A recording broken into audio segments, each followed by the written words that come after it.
welcome to part 3 of the VESA arm mount for a laptop. We've already got the bolts and plate put into the bottom of this stand so that we can screw into here through that plate, and it's going to be fantastic. Now the next step we have to do is add our sides to this panel. So we've got the front and back. We're going to add the sides. Those are going to have some little hooks on them as well to help hold the laptop in. And as always, for my builds, we are totally going to be following the 5-step action plan guide, and you can use this whenever you are crafting or making any of your ideas. It'll be linked in the description below. But basically, I did all these steps, and we are at the build step to create the best project possible. I have a big plan written out down here on my notebook, and we've been following that. But if you haven't already, go check back on the other 3 live stream videos that I did, the other 2, this is part number 3, and see how we built it and got to the point we are at right now. Alright, well, this is going to be great, and let's get started. From here, the first thing I want to do is just make sure I have the right sizes for these pieces on the side, and you can't see it super well, but I'm actually using double layer cardboard on the edges because I want this to be really strong. And then there's a single layer piece that creates a strong 90-degree connection in our cardboard. So there's single layer, and then it goes in this like zigzag shape with the double layer on the outside, and it meshes right in the middle. We're going to do the same thing here down our sides. And so I'm going to take this big piece right here, and we'll scooch him in. This is, so I know I'm first going to just cut it to a more manageable size. I know that this piece is too small. So, actually, is it just the right size? Actually, that piece is almost just the right size because it needs to fit in between. You can see we got 2 little tabs on the edges. They stick out slightly further than the rest of it. And it needs to fit between those. So this is actually the perfect size. We'll cut it out, and then we'll have a better size piece.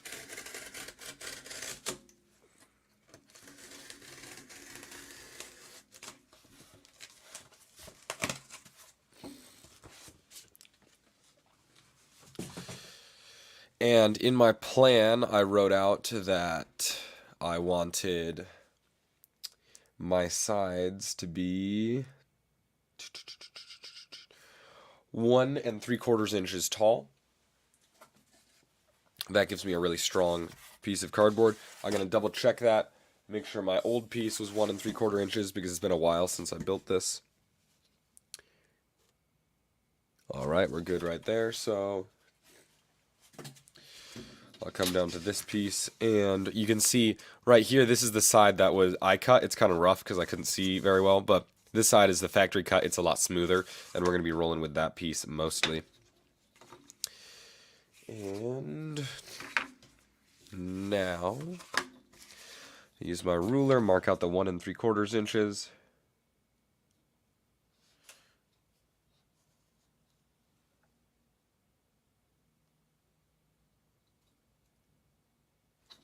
I'm actually switching to a smaller ruler. This one has a cork backing, but that lifts it off the ground, lifts it off my cardboard a little bit, and for small measurements like this, it makes it a little bit more difficult to do that. What's up, Ladeuce Film? Good to see you here. Thanks for commenting. If you have any questions throughout any of the stream, then feel free to ask them. This is more of like a chill live stream, so I'll be answering you as much as I can through all this stuff.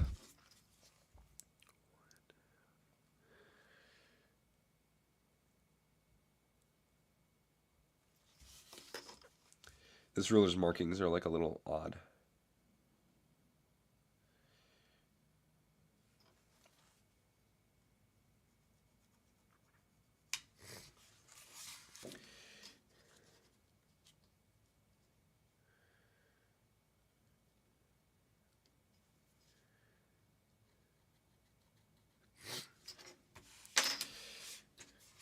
So we have our piece right here, and this is going to be used for the side of that laptop stand. And I'm going to connect it with this bigger piece now. I always like to line up my pencil. And the cool thing with it lifted off slightly, I can actually sort of cam my pencil from one side to the other and like tilt it in or out, and that'll help me get like fine tune lined up with my line. I just have to make sure that I keep it held at the same angle the whole time. The cork backing on this ruler is really helpful for lines like this because the ruler like will not slide side to side. So that's one good line, and I'm going to cut this out and put it next to my other piece first. I could create another line, and that would be the fastest thing to do, is just create another line so I can cut them both at the same time.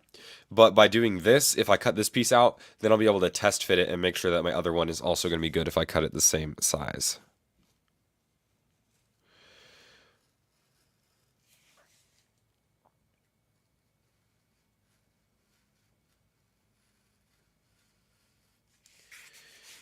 Okay.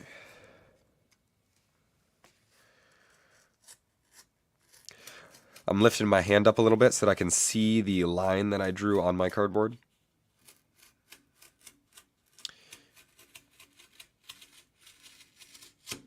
I hope you're all having a wonderful Sunday. I personally just finished my lunch after our Sunday morning church.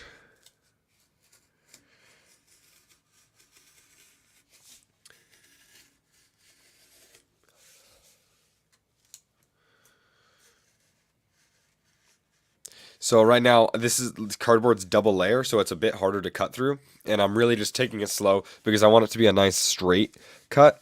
And if I tried to push through all of these layers of cardboard all at once, it'd be really challenging. Something I can do, though, is like once I'm here, too, if I tilt it this way, I can tell that like I've gotten through almost all the layers of cardboard. I'll go through one more time just to make sure I get that last bottom layer. The trick is just applying the right amount of force so that you don't end up cutting like a new line.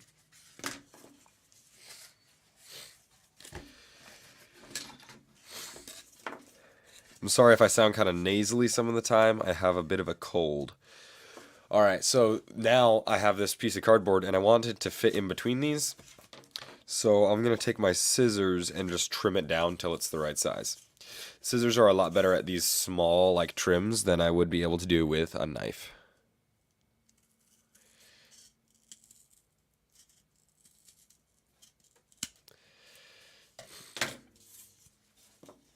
Later I'm going to fill this entire thing with sand to make it heavier. So I really want to make sure I have a solid fit on this. Okay. Well, it's a good thing I test fitted this because what I realize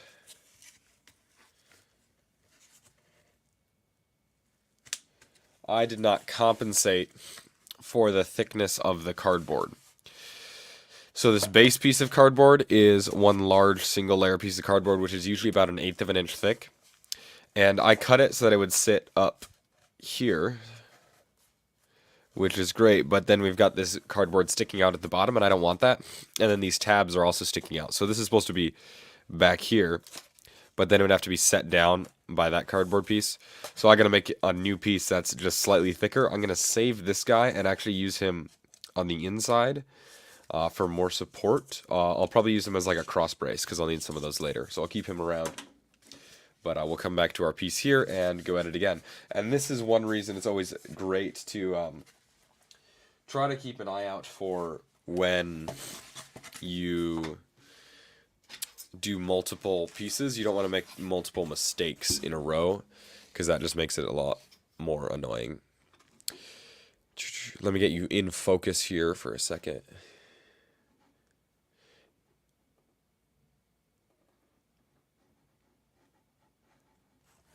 For anyone who is curious, I use just my phone as a camera whenever I'm doing that.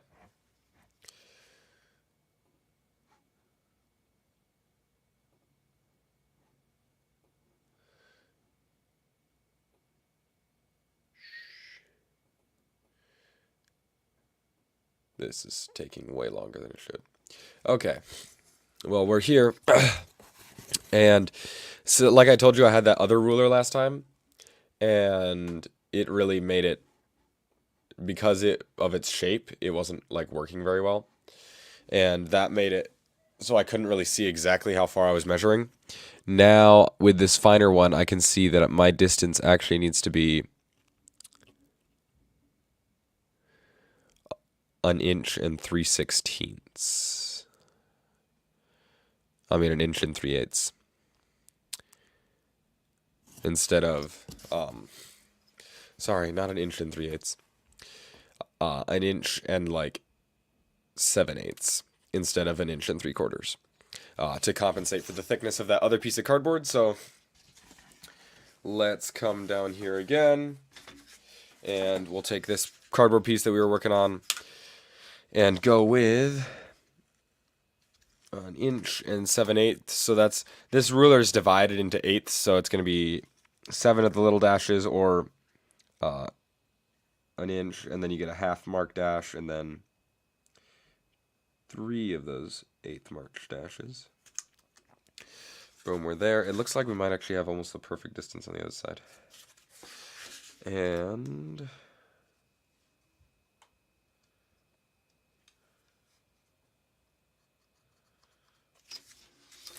we'll connect those marks with our ruler.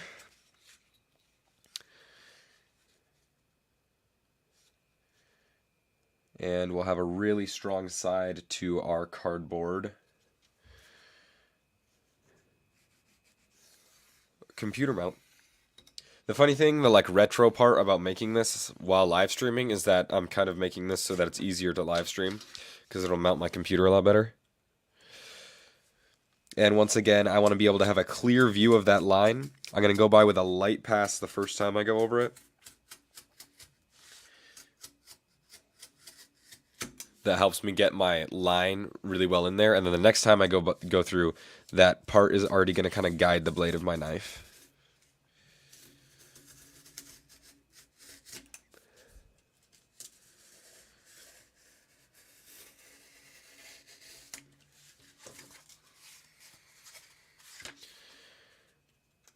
If you have any questions during this live stream about anything related to cardboard or crafting, feel free to ask those and I'll answer them right away. So, this cardboard piece looks like a much better distance. We'll trim it down with our scissors once again.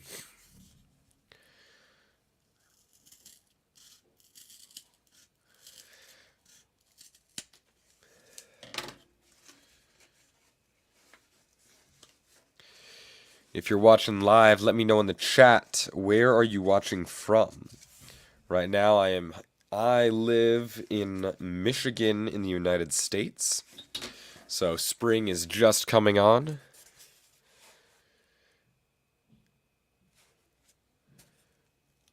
Boom. All right, that's the perfect size. I'm going to use this for reference on my next piece. It might be slightly small, actually, which is good if I'm going to make it a reference piece. Nah, it's actually like just the perfect size. So I'll take this over to my cardboard again, and we'll just trace along the edge, and that will really speed up the process.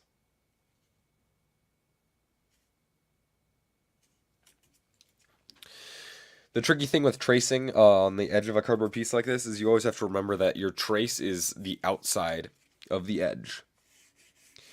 You can't trace on the inside because it's covered up by your cardboard.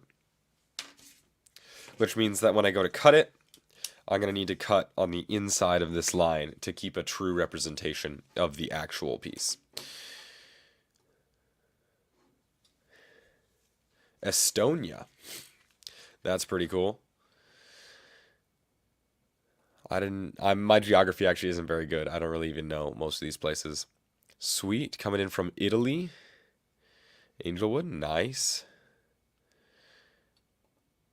It always amazes me where people are and how far they come from to watch YouTube videos.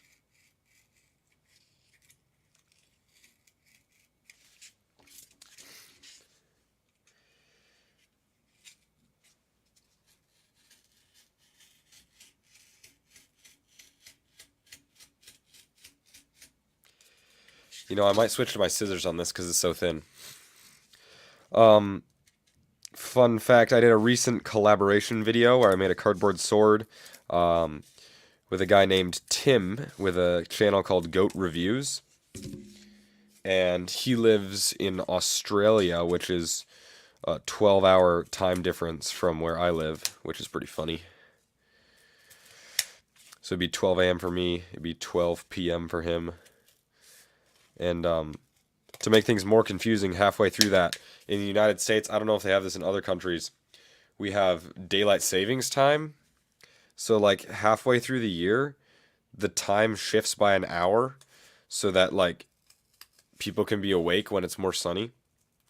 But it's kind of impractical now because it was invented when like you actually needed the sun to work. And now people just have electric lights. So once per year we'll lose an hour. So like you go to bed at 7, and if you wake up at 7, you actually only slept for 6 hours because somewhere in there they took out an hour.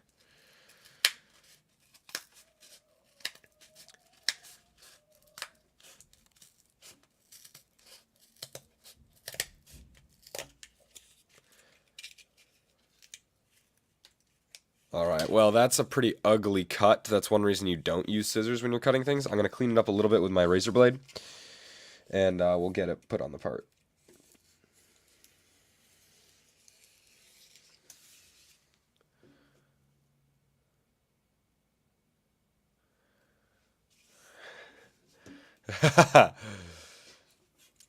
Don't come from afar to watch YouTube videos, just lay in your bed. That's pretty great.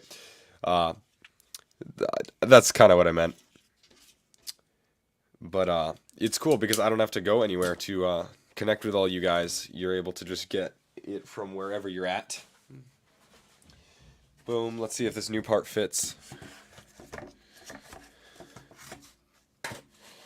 And apparently they got daylight savings time in Estonia as well.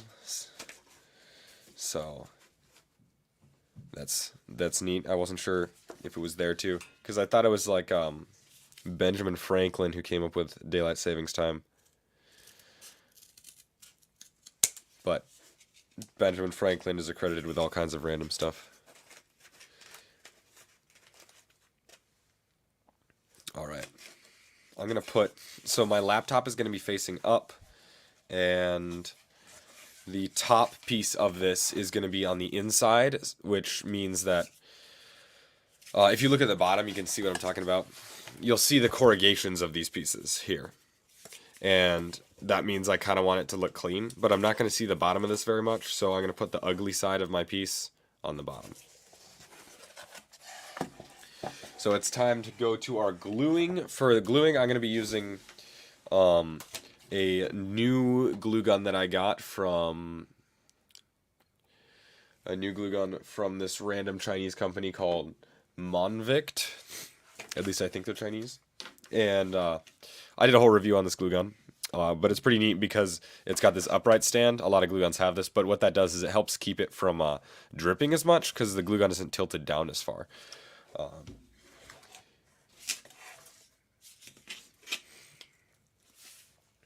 Psych, we actually have a little bit more work to do. We have to create our little stoppers. So like this piece has an extra piece on the inside, and that's going to help it when I fill it with sand. It not only helps it like be a super strong 90-degree angle, but when I fill it with sand, it adds another level of protection so the sand doesn't come out. But that means I need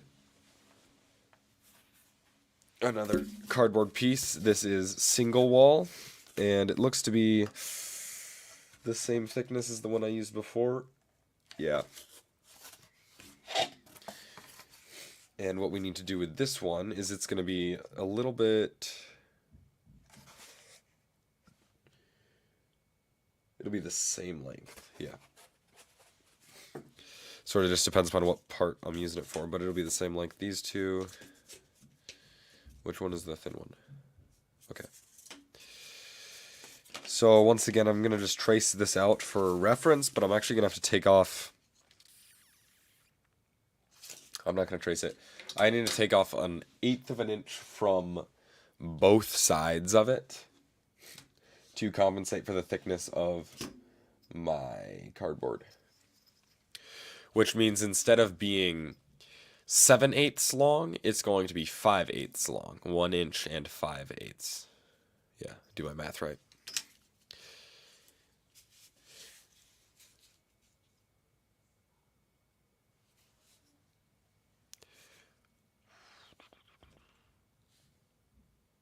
So 1.5, that'd be 1 4/8. Okay.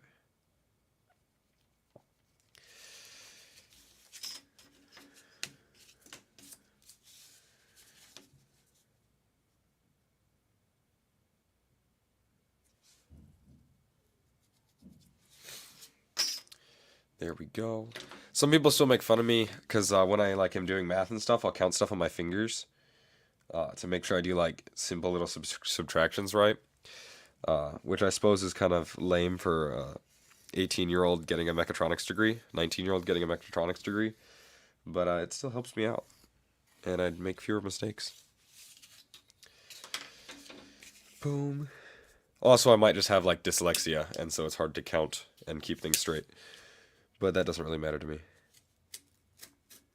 So this cardboard is only single layer, and it's a lot easier to cut through, so once again, I'm just going to go with a light pass, but it'll take me a lot fewer cuts to get the depth that I need.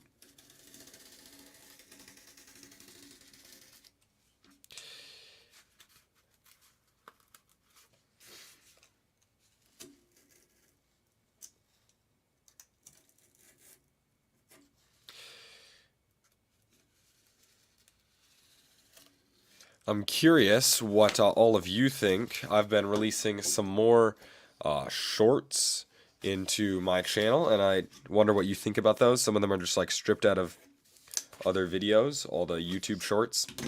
If you like them, then just let me know in the chat. That'd be pretty cool.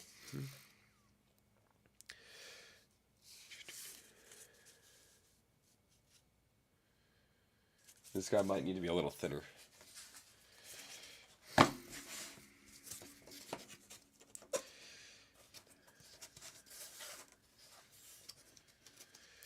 First of all, he's got to be skinnier. So I'm going to use the scissors to trim this down.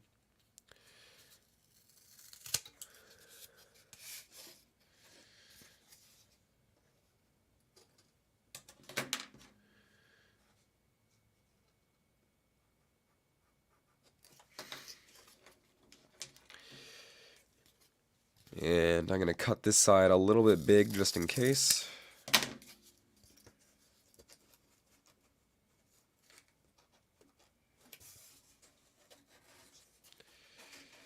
And with a little bit of pressure, this fits in here.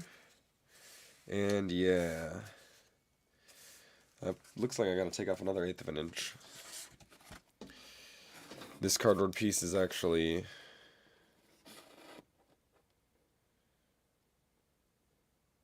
more like 3/16 thick. So that's what was throwing me off. I'm gonna be lazy here though, and just trim a small little bit off without following a line. We'll go, yeah.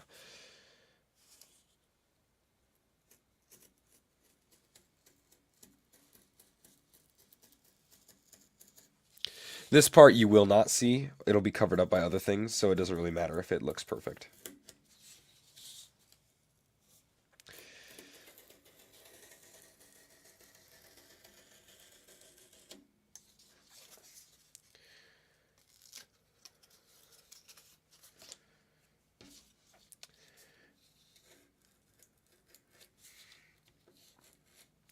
There are some cool things, like when you're making cardboard projects, if you save these tiny little scraps and stuff that you cut off of things, you can do some interesting stuff with them. I have a cardboard sword, and I saved all the little scraps that I made when cutting it, and I wrapped them around the handle, made like a cool handle wrap down here, which is pretty cool.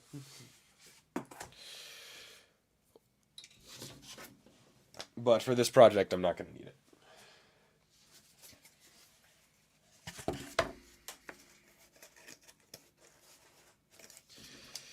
Just to make my life easier, I'm going to make it a little bit smaller.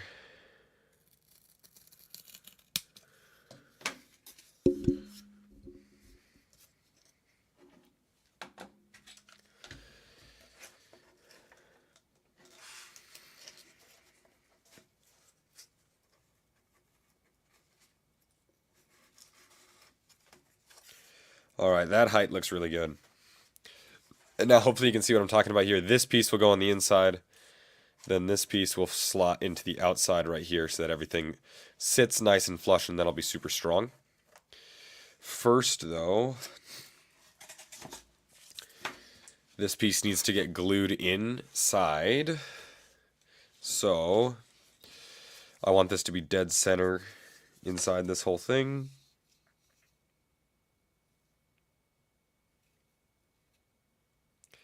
To help me when I'm lining it back up,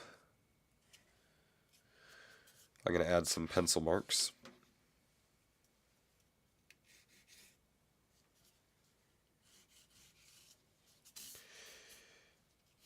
It's always helpful to have little guides when you're lining stuff up with hot glue just because it dries so fast.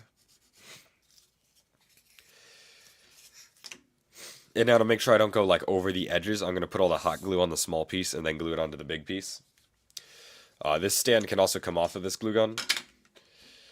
You can watch the review, just look up Monvict hot glue gun review. You might find my video, or just look it up on my YouTube channel. And I turned it to the 100-watt setting. That's going to make it a lot hotter so that the glue takes longer to dry and I'll have more time to line it up on this piece because I'm doing a lot of hot glue over this whole thing.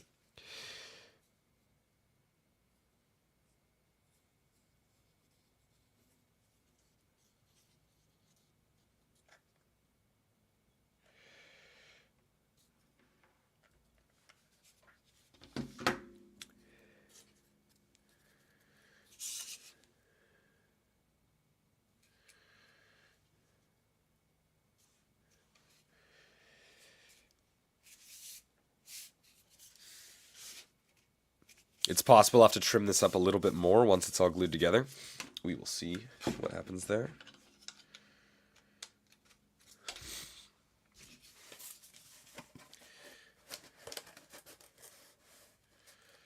But no, that looks perfect. So I'm going to hold off on gluing that for just a second. I'll make my other piece. Means I need this. And I need to still cut another piece out of here. Would have been really useful to save this piece so that I could copy it over onto here. But I'm not able to do that. So we'll have to eyeball it all out again. I can measure this and see what thickness it came out to so I can get more accurate for my next time.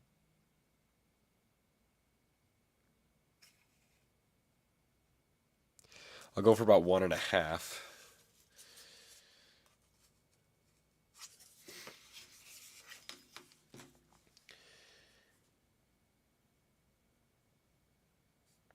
I mentioned this earlier, but it's super useful to have different kinds of rulers. You see me switching between these two because this one sits super flat, which helps me with like these more precise measurements. And then this big one, when I'm tracing lines or like cutting along the ruler, it has a cork backing, so it sits super strong on the table. It doesn't like slide around at all.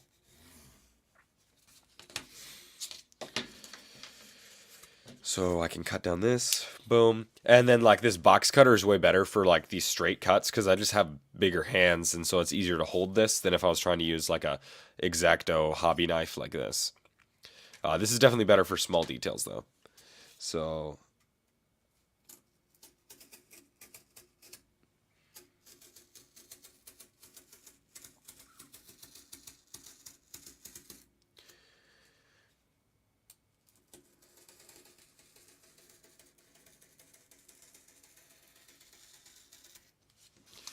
that's cut nice and cleanly. It's helpful to have a big cutting mat like this when you are doing big cuts. Unfortunately for me, I purchased one that's got all metric divisions on it, and since I live in the United States, most things are in inches. Imperial units, which is kind of a pain.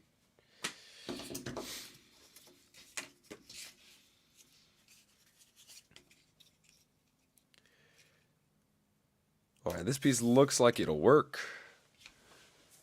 To be diligent, we should always test fit it.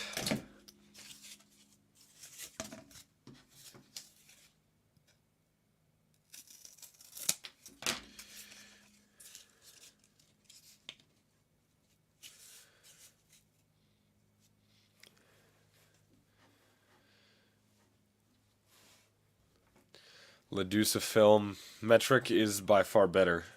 It's so much easier to use. But since I've grown up on imperial units, they're kind of easier for me to use. When someone says like 1 3/16 inches, I kind of know what they mean. But if someone was like 13 millimeters, I'm not totally sure how big it is.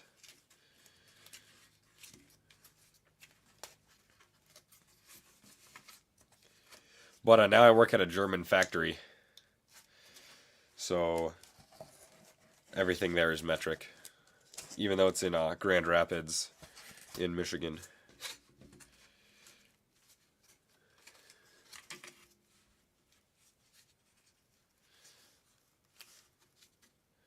You like all in Europe.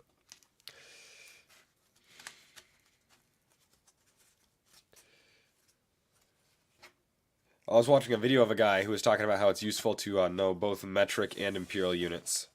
Because, like, whatever distance he was measuring, he would always, like, use whichever unit made the most sense. Like, if it was really small, he'd use, like, millimeters. But then, like, if it was bigger, he'd use, like, inches. Okay, this piece looks good. We can glue it together.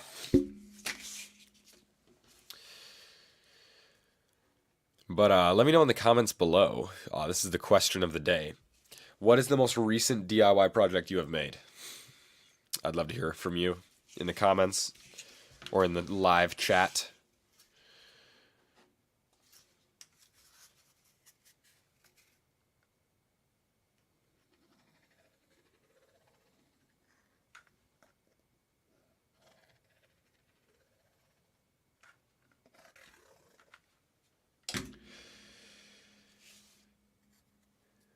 Something interesting is that the glue sticks that came with this Monvict glue gun, I normally use like these 10-inch bulk glue sticks from AdTech. And they're really nice. They're like clear, everything works really well. But these glue sticks are weird. They smell. Like, it brings me back to days when like I had my family old cheap glue sticks. So there might be something to that. And they'll like steam on the high setting sometimes. It's kind of weird. Angelwood is repping the German precision. That's what they say.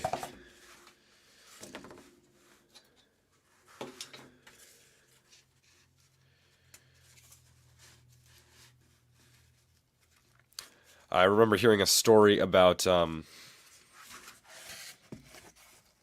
this isn't really German precision, this is, I guess, Japanese precision. These executives from, like, GM that went to tour a Toyota factory, and there's one position on the assembly line in a GM factory where they took, like, a mallet, and they would check to see if the doors fit. They'd, like, tap them into place. And in the Toyota factory, there was nobody did that. So all the GM like executives were like, "Hey, where's the guy who like has to make sure the doors fit?" And the tour guide was just like, "We make sure the doors fit when we put them on the car. Nobody needs to check." And I found that kind of interesting.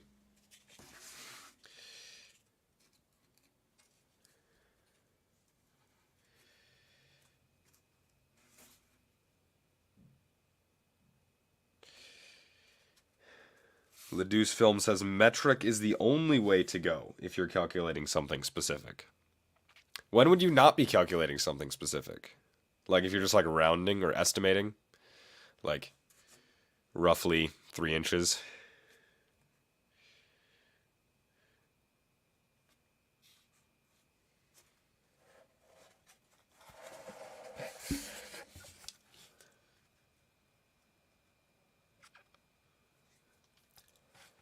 It's funny, I'm taking a measurements class right now, and there was a history of measurements section. Well, it's actually measurement instruments, so we're learning about like all these tools and stuff that measure down to like the millionth of an inch. And it's funny how all of these imperial units that are like totally dumb have some sort of reason.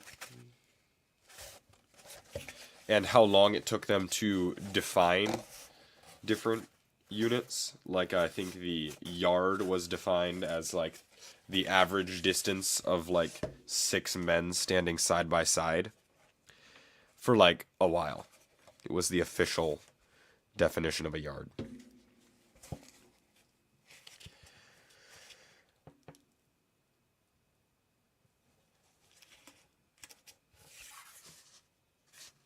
And now they've got a kilogram that everybody's kind of freaking out because as they have this block of platinum that is exactly 1 kilogram. As they clean it, it slowly gets infinitely, immeasurably lighter. But it like is getting slowly and slowly lighter. So like they're not sure, like, because in 300 years maybe the kilogram will be lighter than it is now, and that would be weird.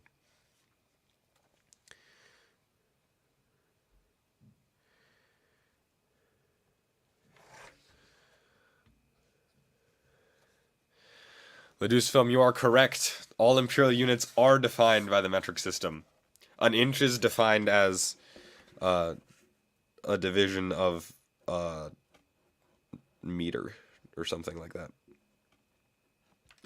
Because I didn't want to go through the work of defining how much long an inch is. Because the meter is like how fast, how much distance like photon of light can travel in like 1/1,000,000th of a second or something from a particular element. And that's how they define it, so that it never changes. But we're working with cardboard here, and really sometimes when I'm measuring stuff, I just use whatever's around me. I'm like, this looks roughly right. So we got our side panel here glued on. I might reinforce that a little bit in a minute. Actually, I'll do it right now. I'm going to add a bead of glue down the inside right here, just to add a little extra. I did it on these other sides, so like it's glued in, but to make like a really strong seal, I'm just going to run an extra like little L-shaped bead right here. It'd be best to do this on the low temperature setting, but I'm going to have to do the same procedure on the other side. And I want it to be at a high temperature for when I go for the big area of glue. So I'll make sure that all looks good. That's all going to be on the inside. Nobody's going to see it.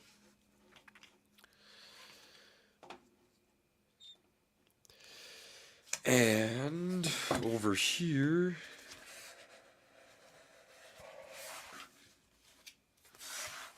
okay, make sure it fits.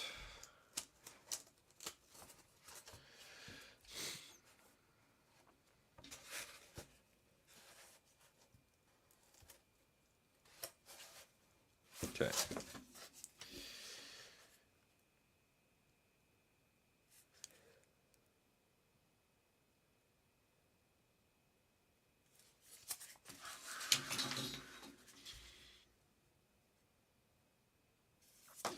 I'm going to change this up. I'm going to put all my hot glue here on the inside of these pieces, so that when I push the piece in, it pushes the glue further in, instead of cleaning it off the edge when I put it on the other piece.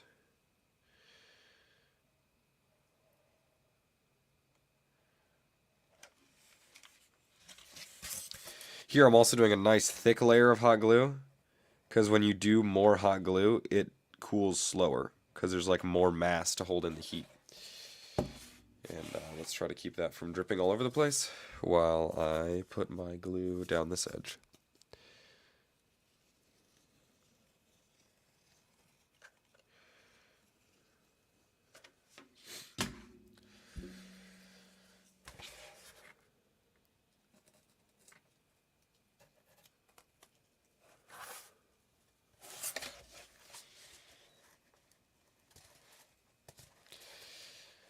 And hold that on. Patience is key with hot glue.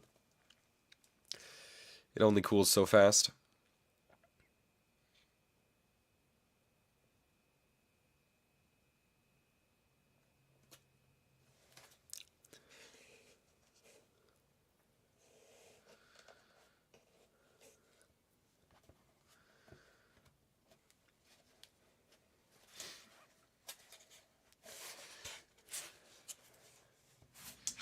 I'm switching it to the low setting so that the glue is a little bit thicker when I apply it to the insides of these.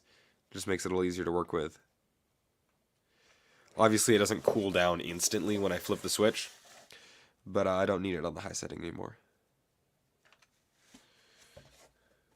The one thing about having this base on the glue gun, it helps it not drip, but it is more annoying to work around stuff.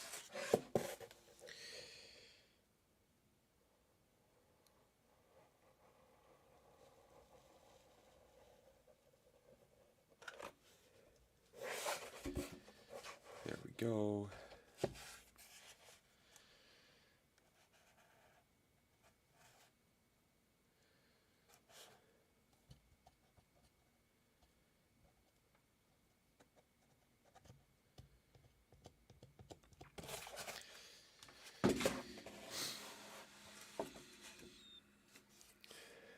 Patience is all precision too.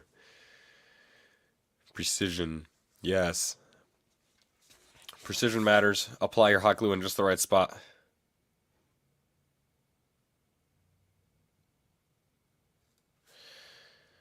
Not much cardboard, not any DIY cardboard projects. Haven't used hot glue very much. Hot glue is pretty cool. My friends also make fun of me because I kind of suggest it for everything. It's not always the best solution, but it works pretty well. What kind of projects do you work on, Leduce Film?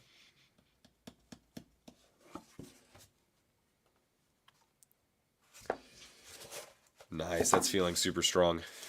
I'm going to add this rib, and that's going to go in here. And I'm going to add one more rib over here. And then we'll be good to fill it with dirt and put the top on it. So like when I'm talking about these different steps, I already decided what all these steps should be at the beginning of the first live stream, I think. Basically, when we go through the action plan, the 5-step action plan, so think, research, design, build, and iterate or improve.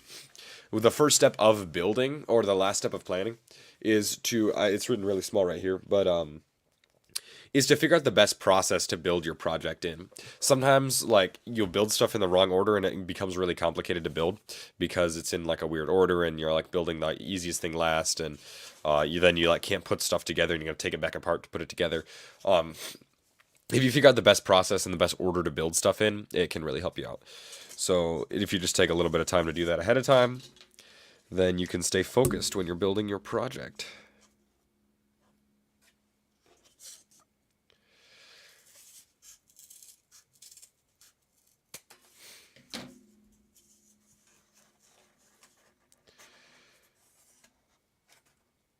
Okay, this is almost the right thickness, but it actually is sticking up a little bit, which would be a huge problem.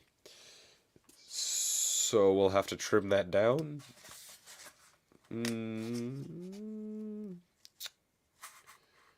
Yeah. Not sure how I'm gonna do that. It's so little cardboard. I might even I would probably want to sand it. But yeah, let's try that. Got a piece of sandpaper here.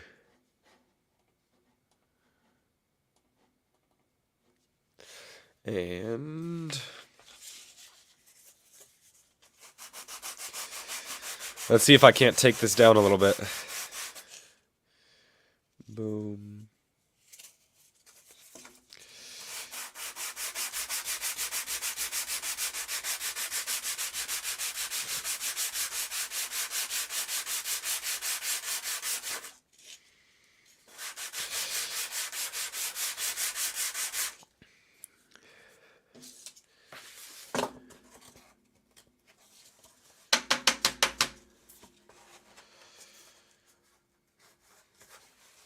I don't even know if that made it any better. It might be more sanding than I'm willing to do. Yeah, I'm just going to shave it down with a knife. Nobody's going to see this part, so it doesn't need to look very good. And so, Leduce Film, you say you mostly work with wood and also electronics and home automation things. That's pretty cool. I wish I worked with wood a little bit more, but I don't, because I'm kind of focused on cardboard. I have a friend who did a lot of that wood and electronics type stuff. We would hang out sometimes. I gotta remember what side I'm going for. And he would tinker with random stuff and build like little LED structures. But now he's going to be an electrical engineer. He's going to Michigan Tech, which is like super far up north in Michigan.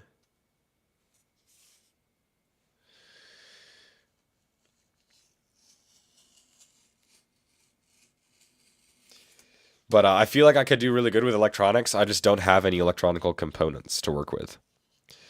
And I'm kind of too cheap and lazy to get any.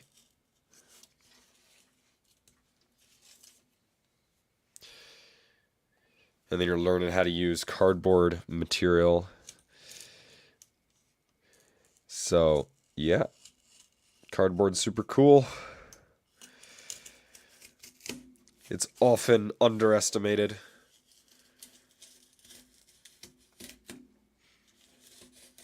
I was just learning about an event in Australia where people literally just build cardboard suits of armor and then battle each other like grown men. It's kind of crazy.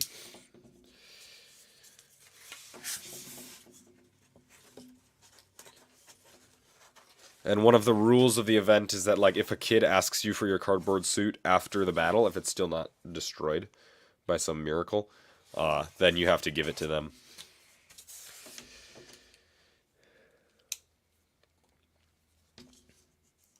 I do know some about electronics, though, and I'd love to work with them more, maybe throw them in a couple projects deep in my future. But I was on a robotics team for all of high school, and now I mentor that robotics team, where they build, like, 120-pound competition robots that will, like, do different tasks. They don't, like, fight each other, but they'll, like, move items around a field, like, ridiculously fast.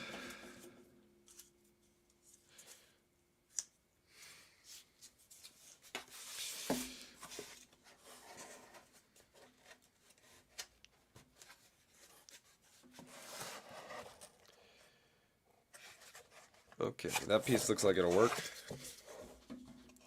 These corners are kind of running into stuff, so I'm just going to trim them off.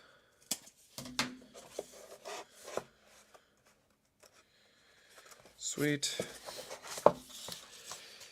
And now that I got a piece of a good size, I'm going to come back to this double thick cardboard and cut out one more rib. We need to get this piece of cardboard free first.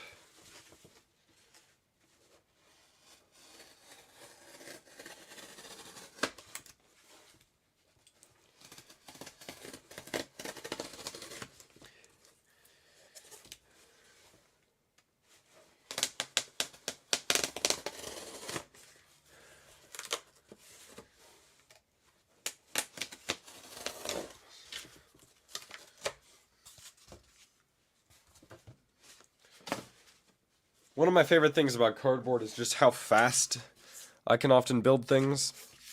It's not like super speedy, but sometimes when I consider how long it might take me to make something out of like wood, sometimes it's faster. Sometimes it's slower. In the case of this project, it might actually be slower because I've been working on this for a few hours. But I've also been live streaming it, which kind of slows me down. So hopefully this cardboard piece will come out to the same size. If it's actually too small, that isn't a huge deal because I can always stack up some extra pieces of cardboard like on top of it to make it the right thickness because it's going to be inside of here and nobody's ever going to be able to see it. And the whole point of this project is to create a cardboard computer mount that can go on a VESA arm.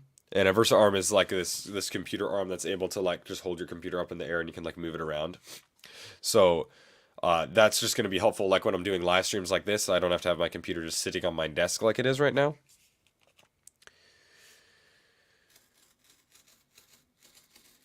And then I'll keep my desk clear and it'll be way easier to do projects like this back and forth. But they don't make very many of these computer arm stand things. And they're kind of expensive for just like random pieces of stuff. And also, my cardboard arm has a minimum weight of 5 pounds. Not my cardboard arm, my VESA arm has a minimum weight of 5 pounds. So it can't carry less than 5 pounds because there's like springs inside of it and stuff. Which means that I have to fill it with dirt to make it weigh enough.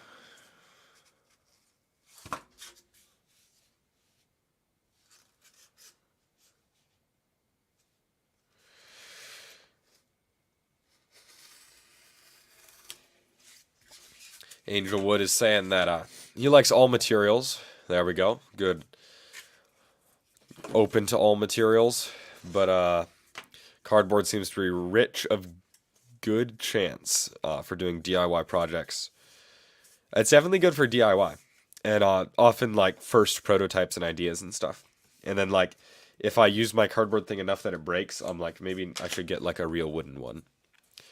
Sort of work back and forth with my ideas like that. But all materials. That's pretty neat. There's got to be a word for that. A material like non-particularist. I actually have a 3D printer, and I like to use that like if I worked with like plastics and stuff, so I could just print plastic shapes. But I don't use it very much because I don't have a lot of time to. And I'm teaching people through YouTube videos how to use cardboard. So like if I suddenly made a 3D printer video where someone needed to have like proficiency in CAD software, then it wouldn't really fit very well. So I'm going to take these, put them all the way to the inside to give as much support to this base plate as possible for when I mount it on the arm. And that's going to be great. Originally in my designs here, I had planned on putting more ribs in it than I did here. But after looking at it, I think this is going to be plenty strong, especially with the double layer cardboard. This is like already super durable. Once I put the top on, it'll be even better. Unfortunately, in creating these side pieces, I'm looking at my plan.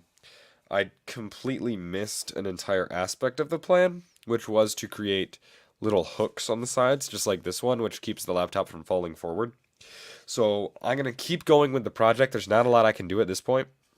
But I'm not that concerned because this hook is going to take a lot more weight because the whole laptop will be, when it's mounted, it'll be tilted forward. So most of the weight's going to be on this. The other ones just have to guide it. They won't look quite as clean, but that's what I have to pay. Also, I wasn't paying a ton of attention. There's some scratches on this piece of cardboard that I could have put on the inside. And I did put the dirty side facing up, so lots of fails going all around. But that's okay.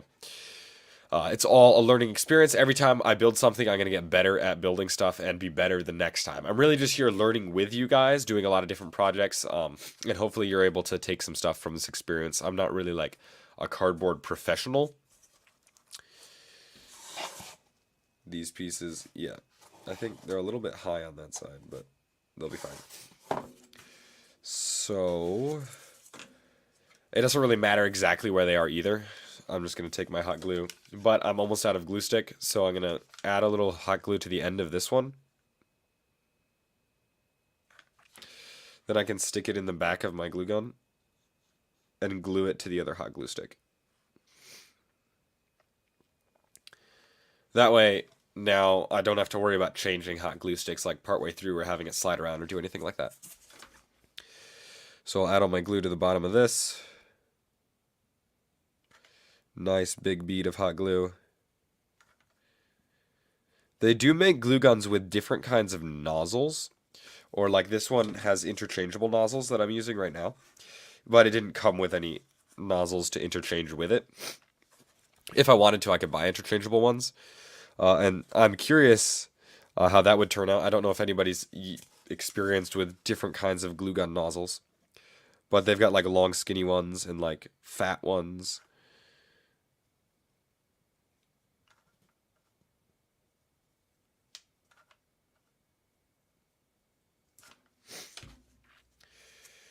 Skadoosh. Got both of them in.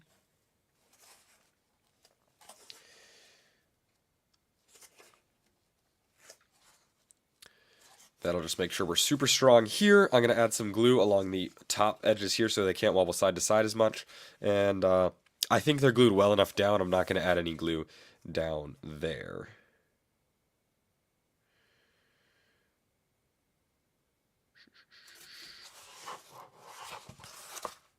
All right.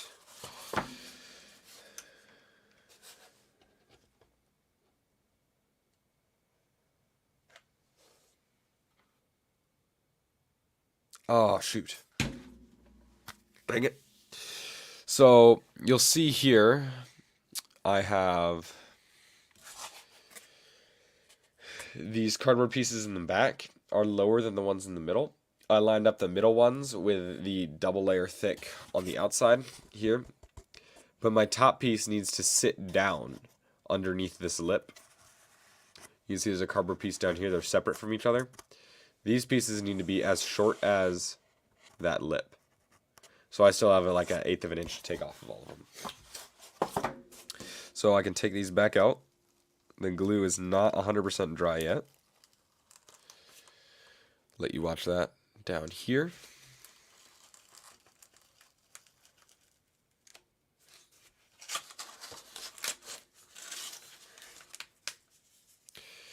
And now let's cut this nasty glue off of this side. And I'll peel some of it off of the ground here because it's kind of annoying to glue onto this like lumpy glued surface. I think I'll actually be able to use this ruler. Can run it down here like this. And just slice up all the hot glue.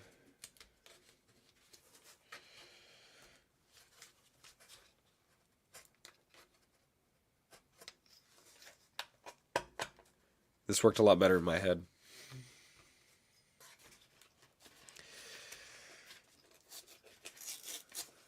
There we go. Get most of it back out of here. Have a little bit of a nicer surface to glue to. That pulled off a small part of the cardboard, which will be fine. If anything, it might actually make the glue adhere better. It just doesn't look nice. So I got all these scraps and trash. Funny fact, if you have a heat gun, you can actually just like remelt this hot glue if you wanted. You could put it on a surface, use the heat gun, melt the hot glue, and then stick something else to it. If you're a fanatic about reusing your hot glue. So off of here, we got to take an 1/8 of an inch. So I'm going to eyeball that again because I want to move a little bit faster, and I use imperial units, which apparently aren't good for anything but rough estimations.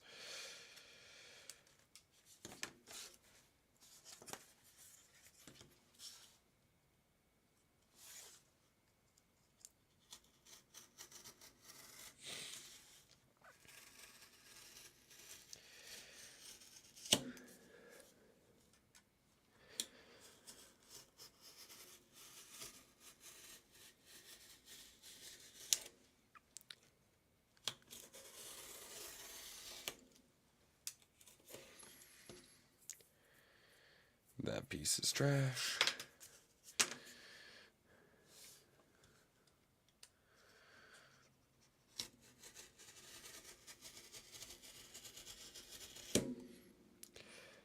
Something seemed a little wrong here. I'm having a hard time following this plan perfectly because I made it like several months ago.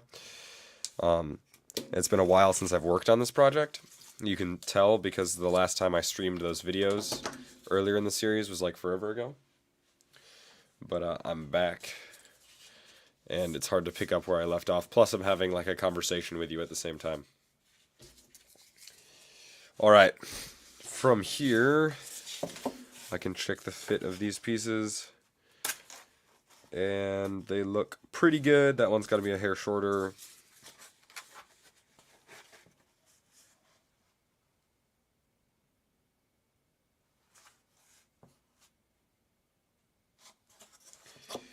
They both really could be a little shorter.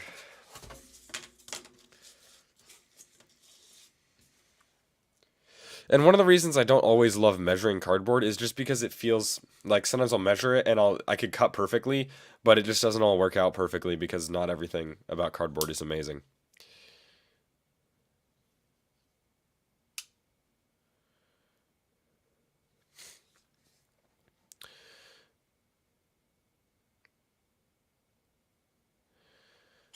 Meganator says that they worked with cardboard, with paper a lot, with all the origami things that exist. And we're thinking about upgrading to cardboard. Cardboard is definitely stronger than paper, but sometimes you can do the same things with paper as you can do with cardboard.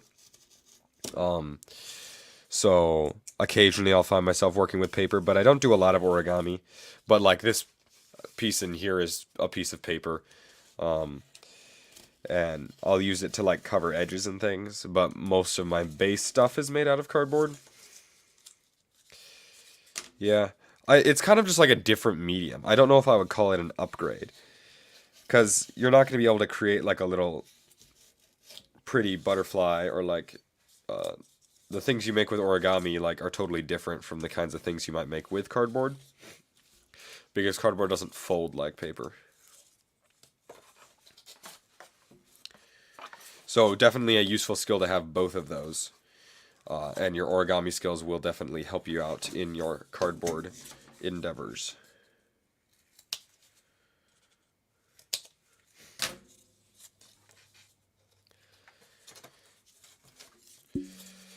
So this other piece needs to come down a little bit as well.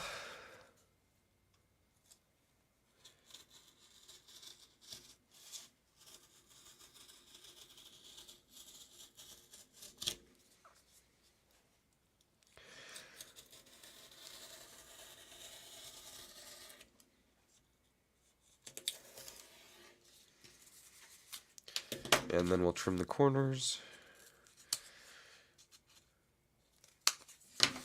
You can see a nice cross section of this double layer cardboard right here. Those two are just adhered together. What you have is probably like an A thickness cardboard with a B thickness cardboard, which means that the corrugations sort of are not the same the whole way across. One like corrugates faster than the other. The flutes go faster, and that difference helps it be really strong. And so they're adhered together too. That makes it, obviously it's thicker. But also in packaging they do that, because the really thick cardboards with the fluting really far apart, like this thicker one is further apart than the bottom one. The thicker one is more easily punctured, but the ones with more flutes closer together are not punctured as easily. So they'll wrap the thick cardboard in the thin cardboard so that it's both strong, because that's what the thick fluting gives you. It gives you like a more structurally sound piece of cardboard. And then they'll mix it with their anti-puncture cardboard. Just going to take this guy down a wee bit. And now we can glue it in. I messed this up last time. Get it in both camera shots. That'd be neat. Boom. And a nice big bead of hot glue.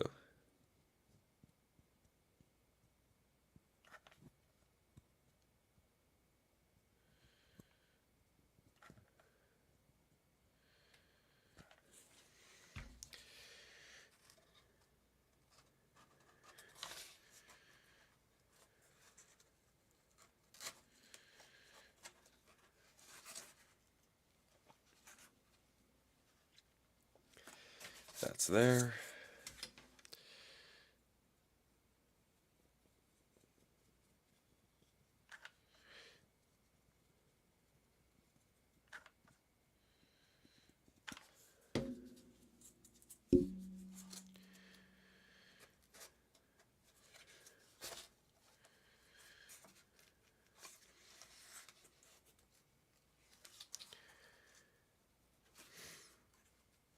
And we are in. Finally, I can put this on here. Whatcha? Right now, that glue is kind of bulging out, so I actually lick my finger, and it gets it kind of wet so that the glue doesn't stick to it, and it kind of keeps it cool. And then I can actually manipulate the hot glue a little bit. It's a little bit risky. Use at your own risk. But it's a cool trick.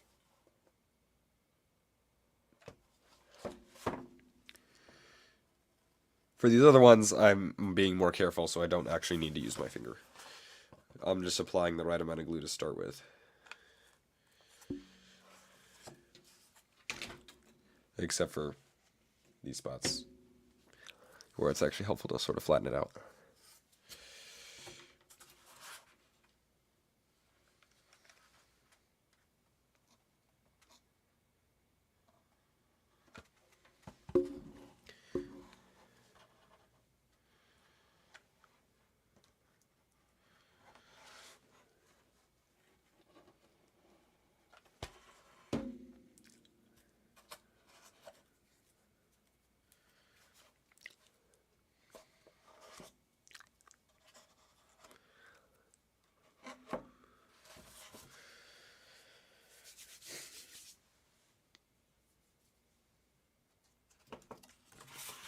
right. And this needs to be a hair thicker in some places, but I think I'll just leave it. He'll be fine. So, cool. Meganator saying that he saw my video on the cardboard sword and wants to make one day too. The cardboard sword is one of the, it's sitting next to me over there. One of the coolest projects I've ever made, for sure. And one of the coolest ones I've made recently. So, yeah, I'm glad you liked it. That video took like unbelievably long to make.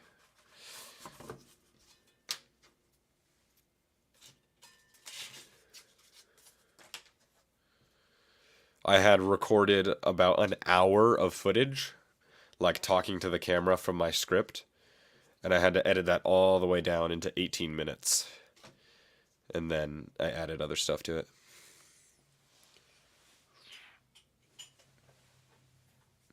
So I need to cut my top plate out, so I have that, and then we're going to add the dirt, and then it'll be pretty much done. We'll be able to bolt it to the laptop mount thing and see how it works out. That'll be a little bit interesting because right now this is the top edge of my laptop and the webcam is sitting right on top of it. And the thing that I'm going to bolt it to is currently supporting my phone camera right here.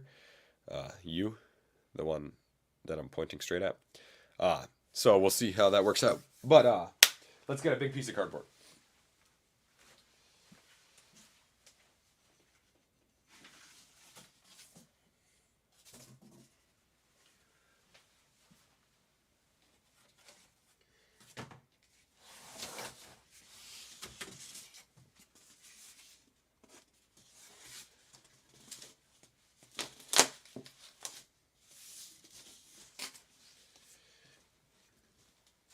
All right.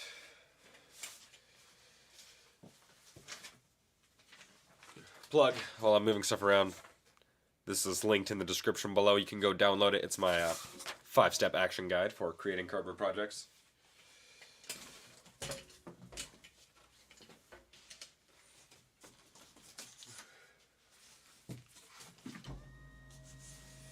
All right. Now that we got a little bit more space, I'll stand up here. This is my fancy standing desk. Bring it all the way up. There we go. All right. I can cut this piece out, and to get the right size, it needs to be 14 inches, 14 and a half inches across. Nope. This double layer cardboard is extra thick, so it's gonna have to be more like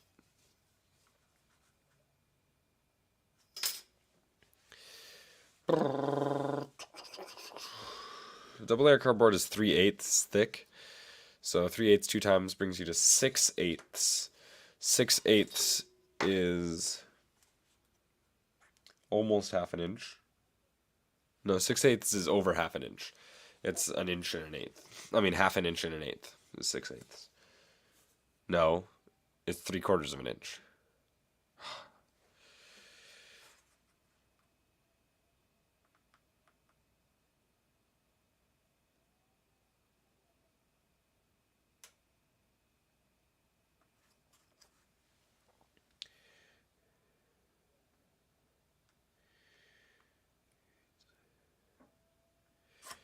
Yeah, so 3/4 of an inch. So yeah, this needs to be 14 inches across.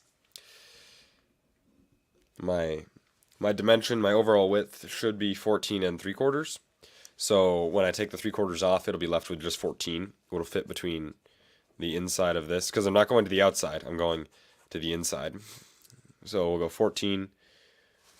That's actually from here to here. And then long-wise, it's 10 and a half. So we'll just put it at 10 and see if that fits too. So like 14 by 10. And because I don't want to cut it too small, because that'd be really annoying, I'll cut it a little bit extra big.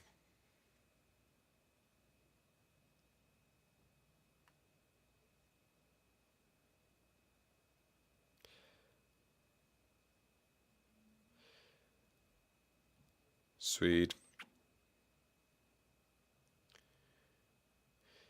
Saying Leduce Film, Elon Musk have almost planned super heavy rocket and Starship. You're saying he's got it almost built? I don't keep super good track on what that Starship is doing, but I have seen some funny interviews happening around that. It's gonna be super cool. I bet it'll happen.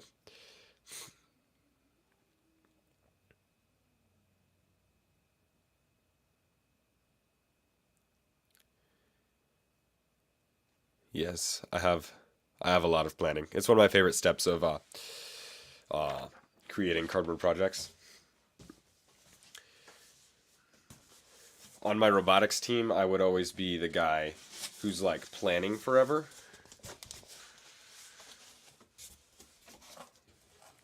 Does the back of this look nice? Yeah, okay. So other people would want to start building stuff, and I would just still be there like drawing stuff on the whiteboard, trying to come up with the perfect plan.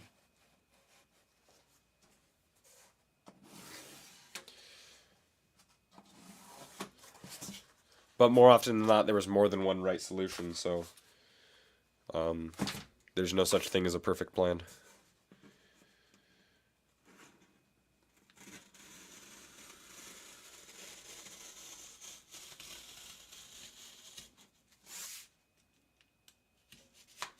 This is just a rough cut that I'm doing right now. So I just traced the overall size of this. I'm going to have to take probably about an inch off of all the sides or something like that. Or 3/4 of an inch. So yeah. What's up, Evo? Good to see you here, watching with your daughter. That's super awesome. I see you in the comments. I've been replying to your comments recently. Thank you for commenting on my videos. I always appreciate those comments.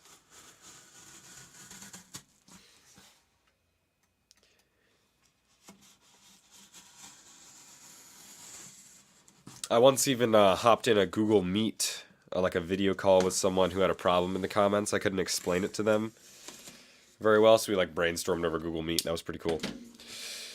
So here's my rough cut. I can take this off now.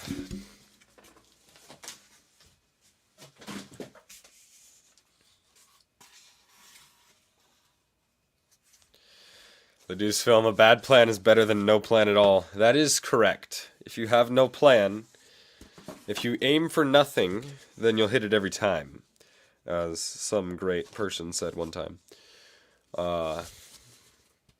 So if I was smart, I would have cut at least one of these edges to be square, but I did not. So I think it's either going to go this way. That looks like the straightest edge, but I don't really like the way it looks. We'll just have to roll with it. I've definitely had many bad plans in my life, though.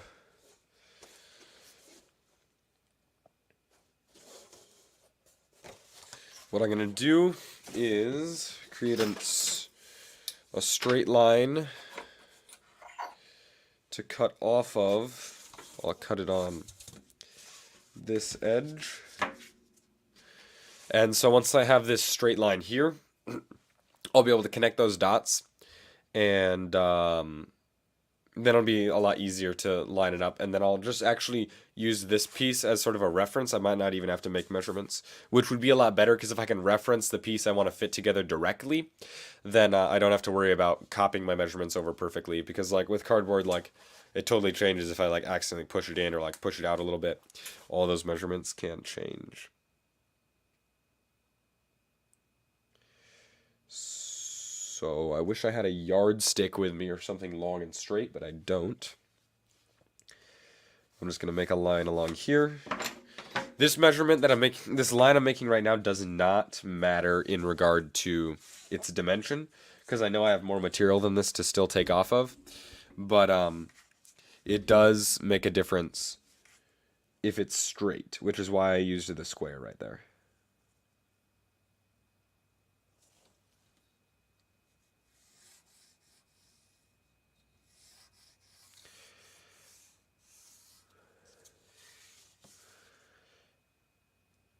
So I was just saying it's important for it to be straight. I'm kind of messing all of that up by lifting my ruler and moving it, but I don't really have a choice. So my ruler is only 12 inches long, and it needs to be like 15.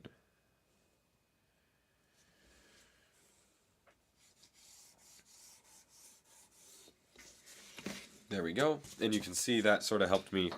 This whole thing wasn't quite square. I'll cut that really carefully and keep moving from there. And this is going to want to be a pretty clean cut. Fun fact, wait a minute. Okay, I did this right. So, intermission, here we got my plan. I've planned out which direction the corrugation was facing in most of these spots. So what that means is there's little red lines you can see on here. It's kind of far away, but like over here they're going up and down, and here they're going side to side. That's pointing out which way I want the corrugation to be facing in that part, because the orientation of the corrugation does make a big difference. I was not looking at my plan very carefully when I was making this part, but I happened to pick the right direction.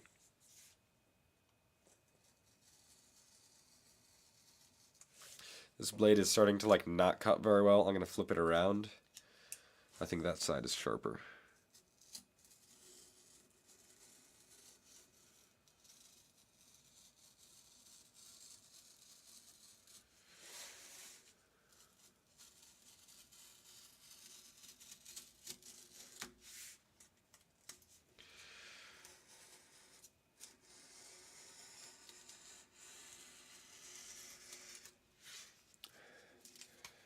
One of my first ever really banger videos that was like really successful was about how to cut cardboard cleanly.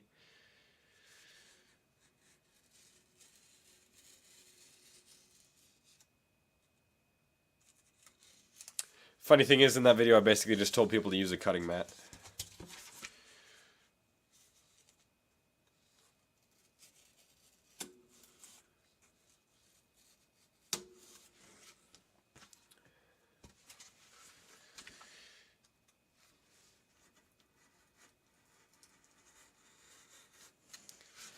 There we go. And thank you all so much for just being here on this live stream. It's definitely encouraging to me to see that you're here. I can see like how many people are watching up in the corner. Replying to your comments is always a blast, and your questions and things that you're doing in the chat. Yeah, this is the most engaged live stream I've ever had. It's pretty cool. Most of the time there's no one there. And I just talk to the camera and see a little 0 in the corner.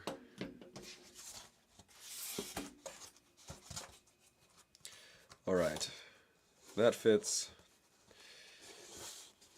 So that's going to sink down. You can see this is what I want it to look like. It's too wide, so it's going over those other edges. I'm going to start by taking off this side. And I can see, if I press it in here,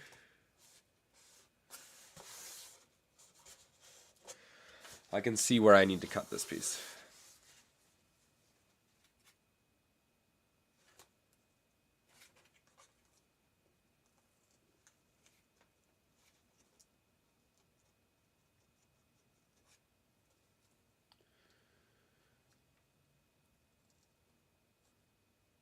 Okay, I think that'll work. And I'll do the same thing as before. Take this square, can line it up on here.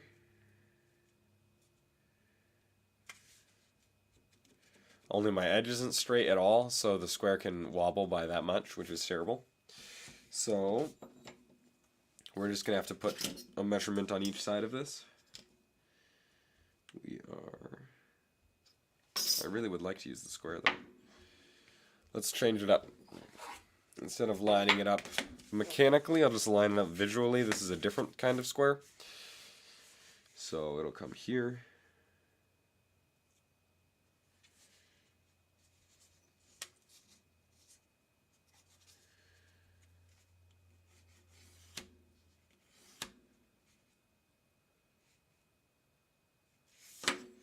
That's pretty good. This square I actually made that square in a machining class. It says my name on it.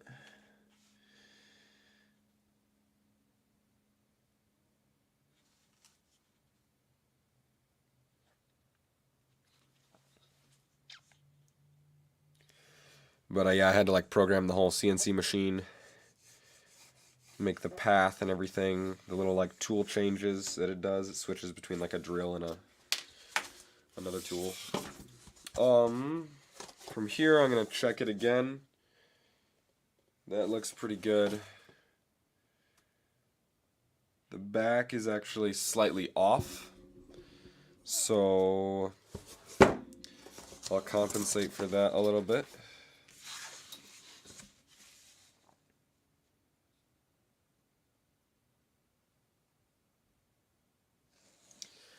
This idea is seeming really stupid because it's not square. I think this angle here is pretty square, and you can see this is not straight. I don't think it's actually that far out of alignment. I think I just didn't make a straight line. So I'm going to erase all of that.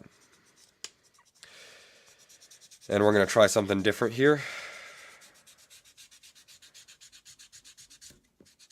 I'm actually going to go back to the good old-fashioned to just measure it. And so I can measure more than 14 inches, I'm going to use a measuring tape. We'll push that up against one edge. And it looks like I'm going to need it to be 14¼ inches long here.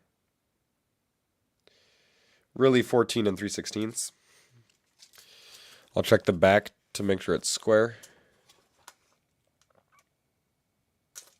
Yeah, same distance. So we'll go 14 3/16 by, I should have done this earlier, 10 inches. To measure 14 3/16, I can just use the measuring tape again.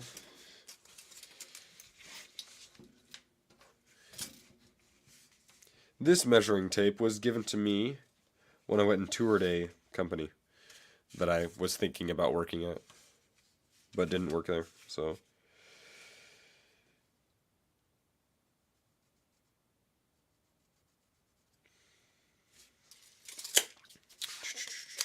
(14 3/16). Then I'll come up here, make sure that I'm not more than 12 inches apart because I only have a 12-inch ruler.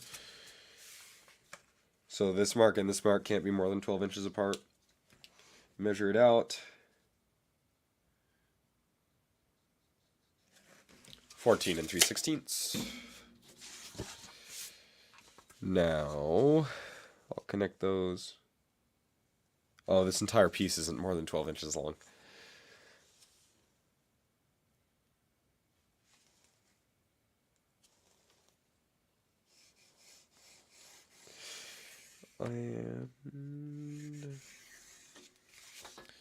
That looks much better. We'll cut it and see how it fits. I can't really hold it up and see super accurately. I could just tell it was pretty far off last time.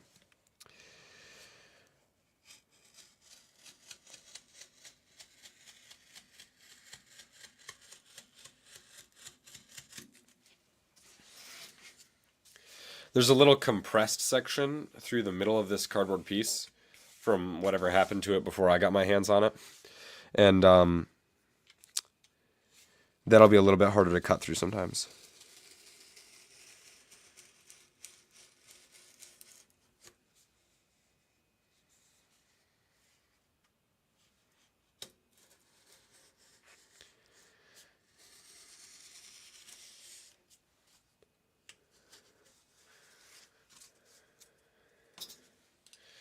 Sweet.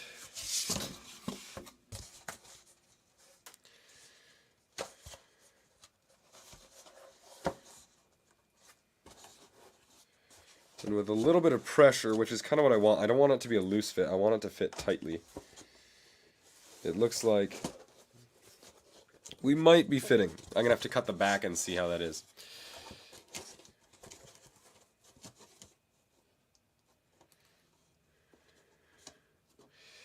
Yeah, probably should have been slightly smaller. What the heck? You know,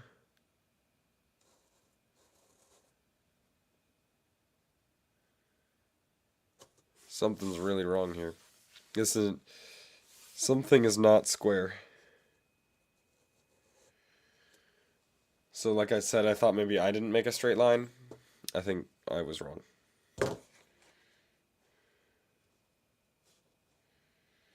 I think I did make a straight line, and it's just that far out of whack.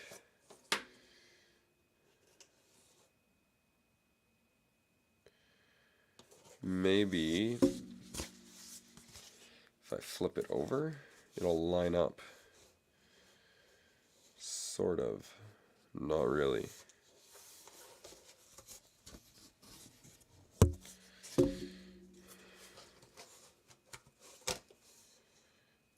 Hey, that way looks pretty good.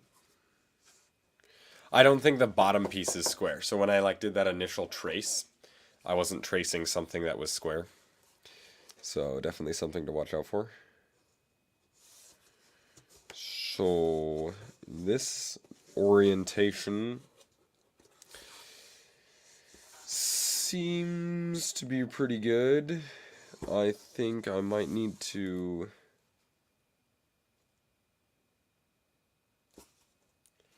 I'll take it down just a little bit more. Meganator, thank you for that chat. I really appreciate it. I always love sharing things with you guys. Helping you out however I can with these cardboard projects and with anything else, really. Alright. Cutting this way is going to be a little bit easier because the corrugation, the flutes are going this way. And it's easier to cut against those than it is with them when you're doing just a little bit.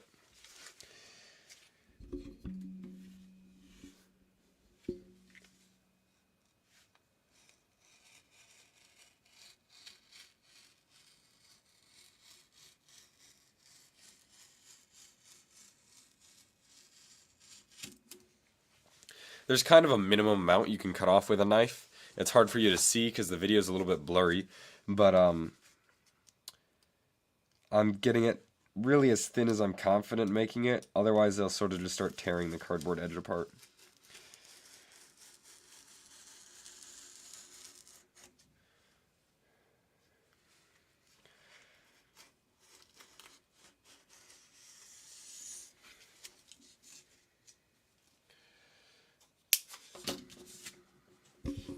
That's because it's focusing on my mic. It's got to focus on the table. All right.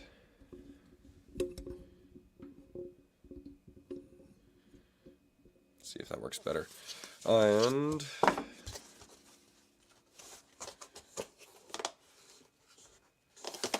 so now what I got here is I'm going to have to sort of push the edges in to make it fit because I could only take so much off.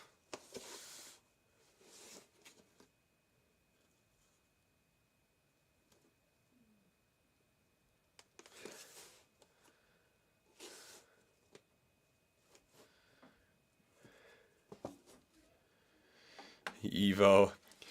So apparently, so where you live, no building is square. That's, how do you even do anything? That'd be so painful. Like, you want to put new flooring in and everything's just curved. But I have seen that. Sometimes I'll try to put a shelf in or something and I swear I cut this straight.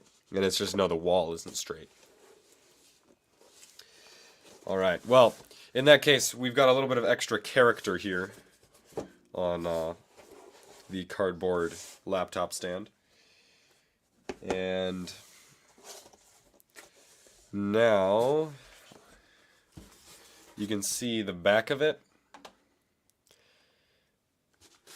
is not square either.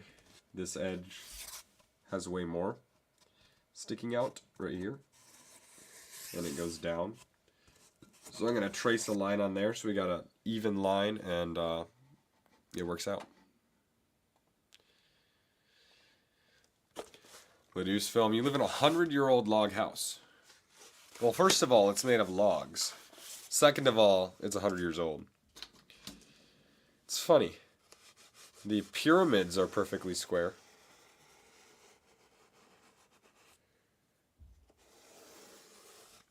And yet a mere 100 years ago, they couldn't make something square. 100-year-old house, nothing is level. So like if you set your glass on the table, like can you see that the water is tilting more to one side?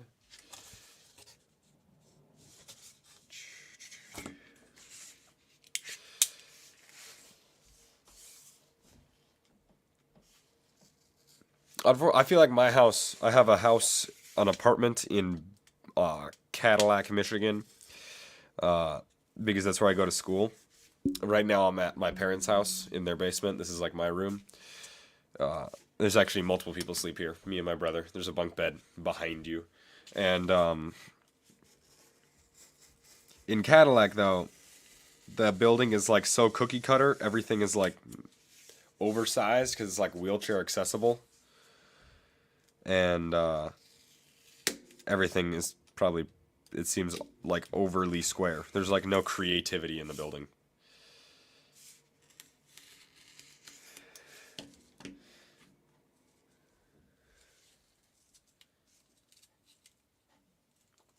Lucid film. You don't really see things that are out of level. It's true. Like those mystery houses where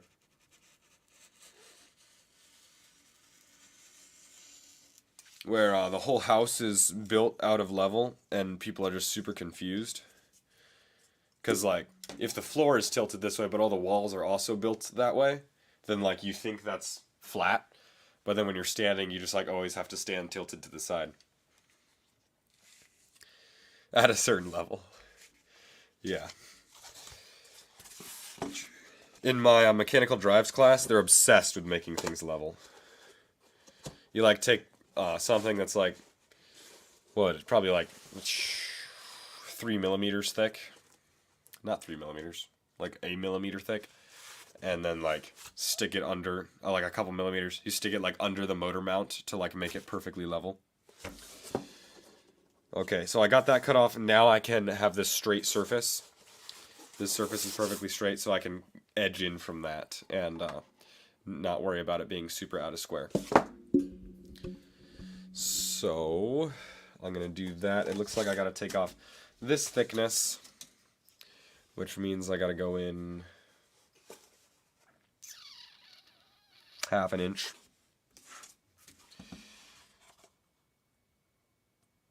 Just kidding, a quarter of an inch. So I'll do that here. My pencil's gone. There it is.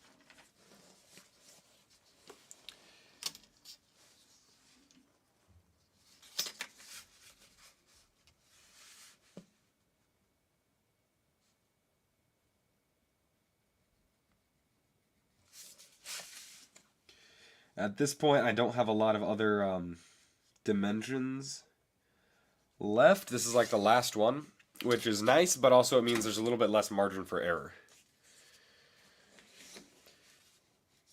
Because there's no other things that I can change to sort of eat up my mistakes.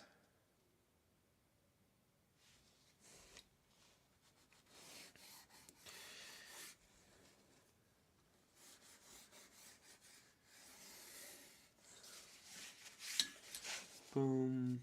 I'll extend this out a little bit, line up the ruler. Boom. Finish this side out.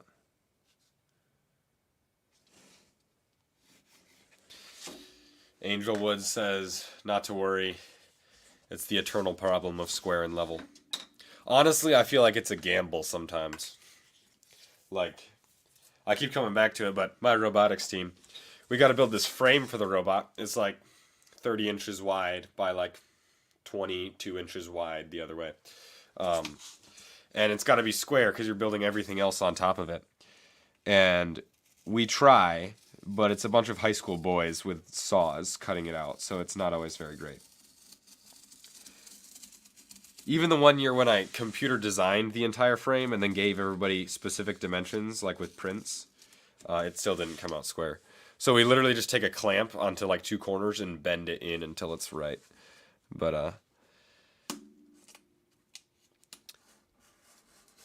I'm not going to do that here.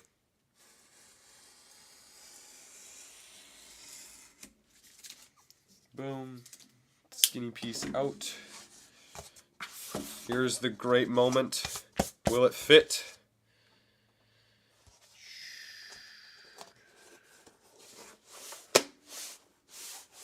It's good enough for me. GEFM. It's good enough for me. There we go. That's in. Nobody is able to see this huge crack along the edge.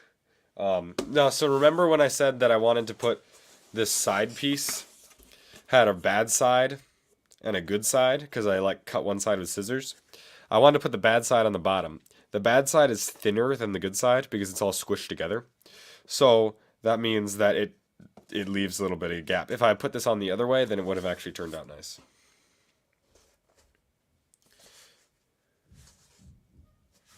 Oh, Lucid Film says that 100 years ago, on the topic of square and level, the house was nice, but 100 years after then, it's not so good anymore. Yeah, I suppose 100 years of shifting dirt and changing sizes of timbers will do that to basically anything, except for a pyramid. The pyramids haven't changed. All right. And if you're Nikola Tesla, you think the pyramids were like airborne energy for like the Egyptians. But now I've got my dirt. This whole thing needs to get filled with dirt. We'll put glue around. Let me give you another view. We'll put glue around all of the edges here. Boom, boom, boom. And then we'll stick this piece on to seal it all together. Now, because nothing is square, it all depends upon the way it's facing. If I put it in this way, because it's all not square. Whoa, it actually fits this way too. What? How does my mind is blown? I don't even know how that works. But we'll put it in this way because that's the way I cut it to fit. And we'll glue that in. Probably add a little bit of extra glue around the edges, and then it'll be nice and heavy so that it can work on my monitor arm, and it'll be all good to go. So we'll take this dirt. When I first brought this dirt into my room about like 4 months ago when I started this project, a little plant grew out of it. He's got the little roots from the plant. And then he died because I didn't water him. Right. I really hope I don't get everything dirty, but we'll just see how this goes.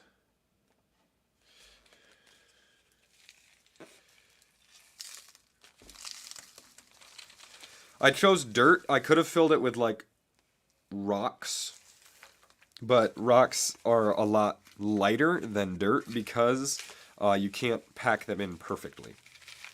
And I call this dirt, but a lot of people would just call it sand because I live in Michigan. And because we're surrounded by lakes that are like gigantic, everything is basically sand, and I live pretty close to the lake.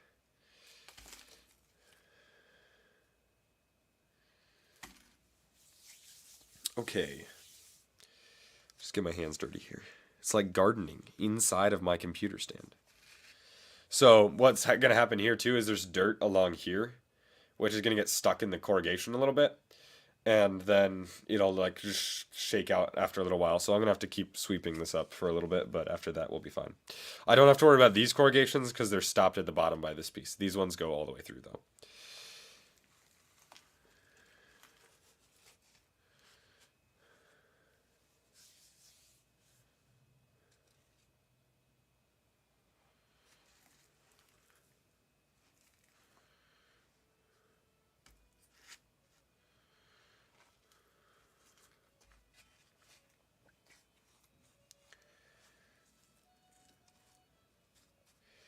Packing in all the edges.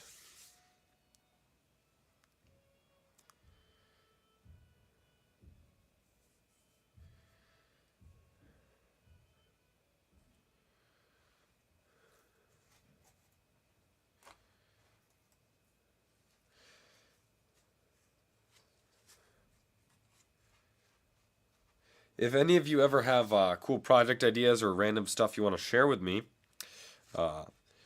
projects you're working on, if you send me a photo at makerbrain.eli@gmail.com and you say like, hey, show this in a video, I will totally put it at like the end of one of my videos. So yeah, if you build any projects that are loosely related to paper or cardboard or DIY, then I'd be happy to throw them in at the end of a video because I think that's just super cool.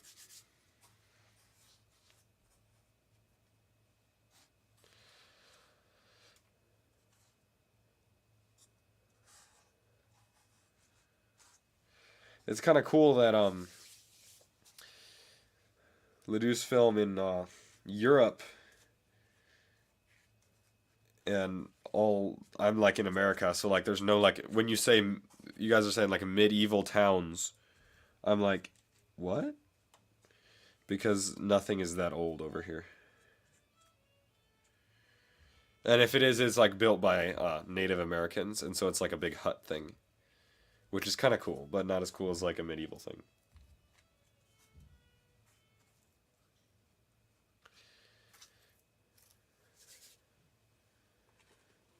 Okay. The dirt got all clumpy at the bottom. I pulled this right from our sandbox outside in the middle of winter. Not in the middle. I went and got it early because I didn't want the ground to freeze. I got this so early that I got it before the worst of our snowstorms because I wanted to get it before the ground was frozen. And now it's like 45 degrees outside, which is like warm. 45 degrees Fahrenheit because I'm in the United States. And the ground is less frozen than it was when I got this.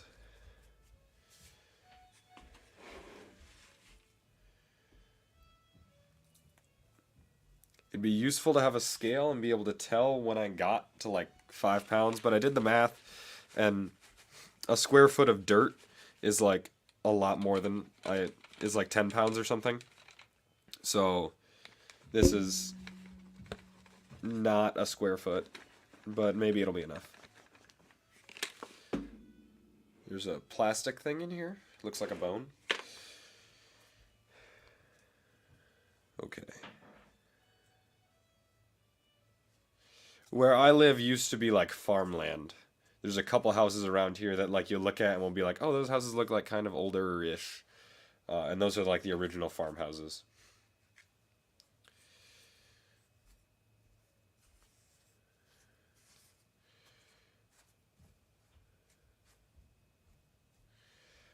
So I can't go over the level of these because that's part of what my top piece needs to glue onto. So I'll flatten the rest of it out and then we'll be done adding dirt / sand. What would be really funny is if I was like a year from now working on my computer and there was a little plant growing through the cardboard. So somehow this is still sort of moist dirt even though it's been sitting out for forever. It's not the most brilliant thing to put it inside like paper cardboard because it could decompose kind of the paper, but I think we'll be fine.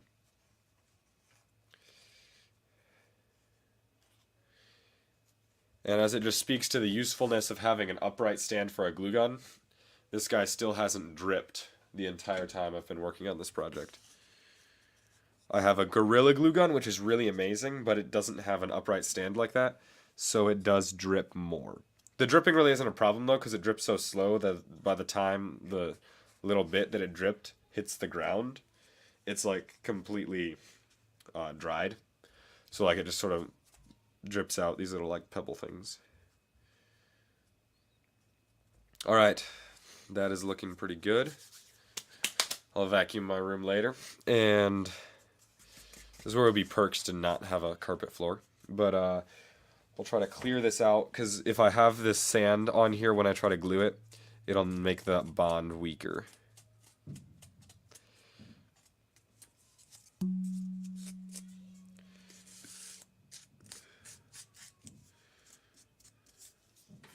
This whole structure is feeling a bit heavier now. It's a little bit flimsier feeling too, because it's so heavy, so like it has more weight to support. Alright, see you Meganator. It's Monday morning for you. It's Sunday afternoon for me. But get to work, drive safe, and live life. Do some DIY projects tonight.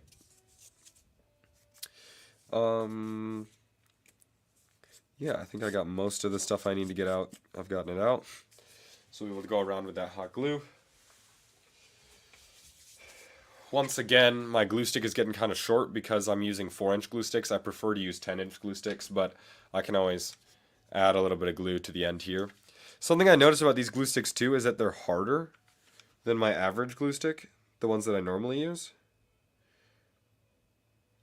And that's just kind of interesting that there's like different diameters of glue stick.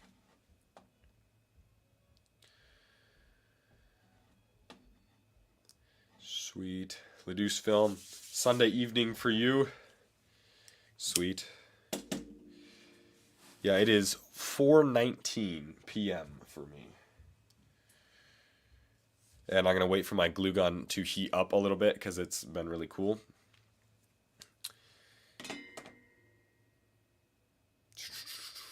And when I glue this on, I think the technique I'm going to use... I think I'm just going to go for the full thing all at once. I was considering gluing just this section down and bending it where it's kind of already creased. But I'm actually, because of this hook structure here, I'm not able to do that. So I'm going to go for the whole thing at once. And if it doesn't work, that'll be a bummer. So maybe I shouldn't go for the whole thing at once. But the glue's pretty hot, so I'll just use a lot of glue and it'll work out. 11 p.m. 22:30 p.m. I'm not sure how that works, but 23:20. I suppose you got those military time numbers. I'm not that cool. I just use AM and PM.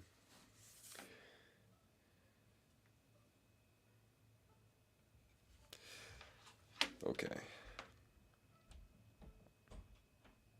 I'm going to start with the least important parts and go to the most important parts, because the ones I do first will have the highest chance of cooling off. So if I do these center ones, they're really not that important to have stuck. If they cool off, that's okay. But I really need the edges to stick down, so I'll do them later. And you can see I got my extra long glue stick because I extended it out. And let's go.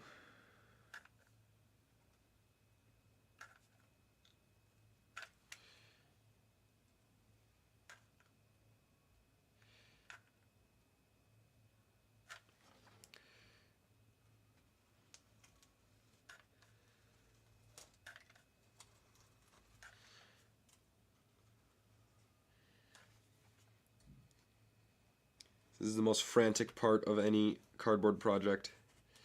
And now the glue gun is actually slowing down because I cooled it so much, because I've pushed so much glue through it. It's actually not as hot as it used to be. It's getting harder to push the glue through. There's also a little like tiny worm thing in here, in my dirt.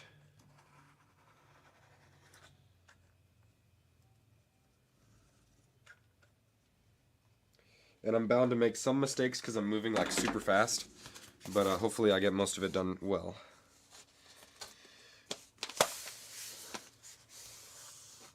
So I tuck all these edges in, push them all down this side is pretty cool. Squish it in.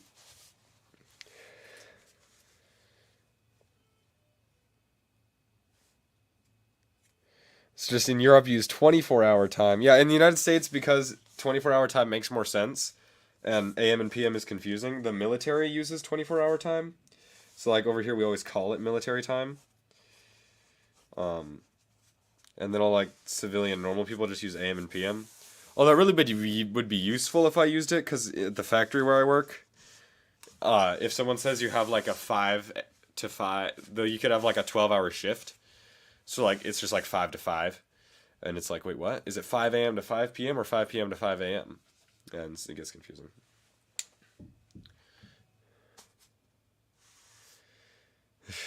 Also use metric.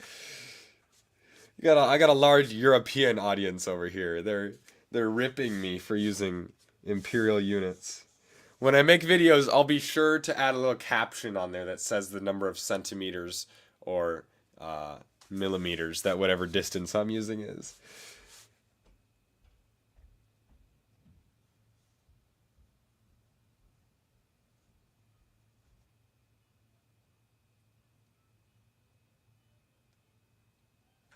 Although I can tell you, the imperial units were around before metric was a thing. They're the OG units. Metric is the new kid on the block. An inch at one point was the distance of 3 barley corns laid end to end. That's how people knew how long an inch was. Now an inch is just defined by however metric it is, but...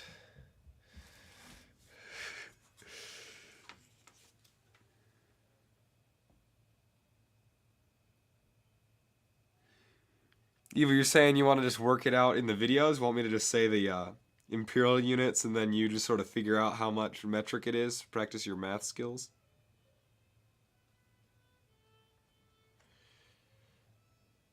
Metric is the fix. Yeah.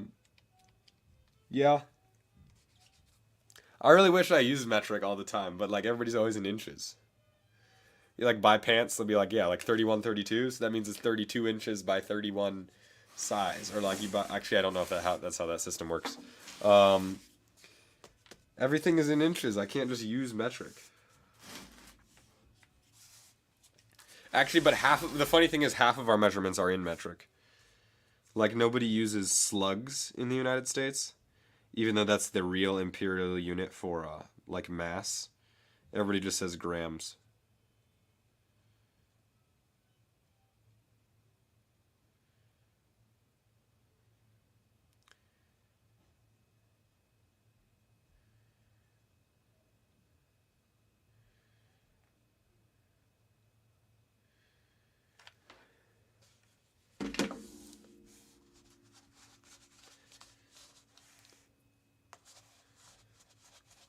So I'm sort of sealing around the edges now. I'd prefer not to do this. Shoot. Because it looks kind of ugly. Got hot glue in my mouth. But I think it needs the extra structure, and I'm filling in some gaps with it. So, yeah. Once I have all that on, we will see if we can mount it.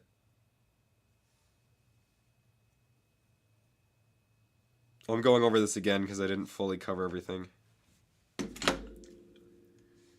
And then, if you weren't here earlier, you can use your finger and actually move things around. Move hot glue around while it's still wet if you get it wet. So you could have a little thing of water or just lick your hand.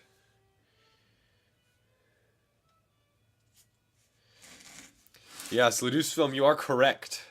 Historically, every city, right, every like group of people had their own units, which were sort of technically imperial units because they were like developed by the king. So like you had like the yard and the foot, right? The yard was like the distance from King Henry's nose to his thumb.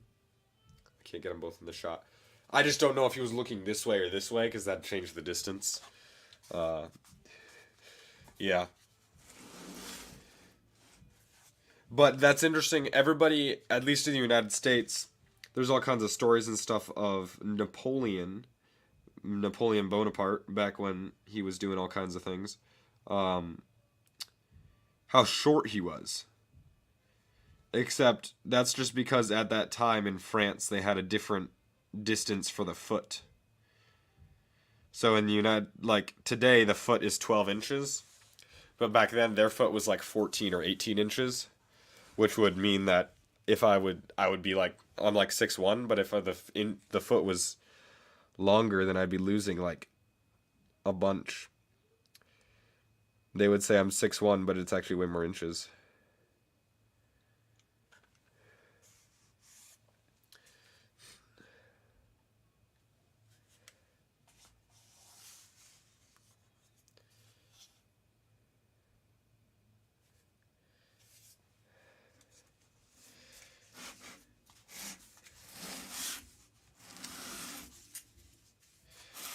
You're saying YouTube is in Imperial. YouTube is just a video platform. It's not, it doesn't matter what units you use. I watch some YouTubers from, Britain, England, or whatever, and they're always using Imperial units.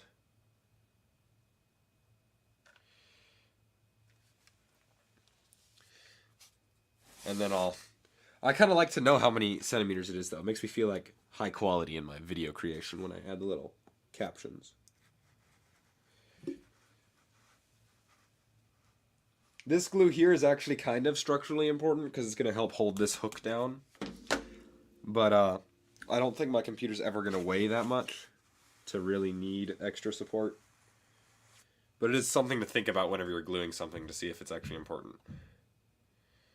In the UK, they use both. Do people just like switch back and forth? Like in Canada, there's no like national language. It's either English or French or something.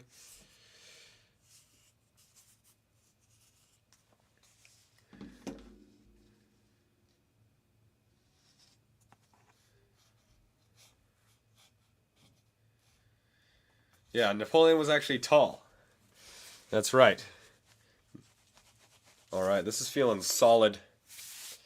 Let me switch it to this view.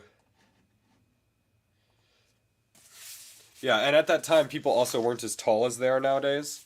So, like, if you were 6 foot, like where I live, 6 foot is kind of average for a guy. But if you were 6 foot back then, you'd be like a giant.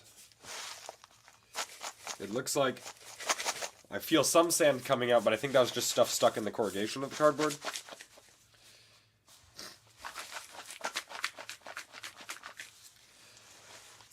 Alright. It's all looking pretty good. All my glue around the edges is looking good here. Alright, alright. There are a lot of corrugations showing on the top and bottom.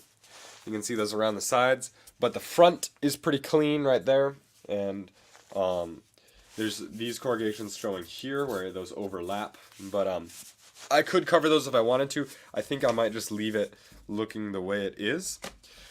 And now we get to hop over there. While I'm moving stuff around, you can have debates about imperial and metric units in the comments, but I'm going to play some lo-fi like beats back here. And yeah. You can chill out. I'm going to move some stuff around and get this working better so that you can see me actually mount it, because the thing that I'm going to mount it on is behind the camera.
Go.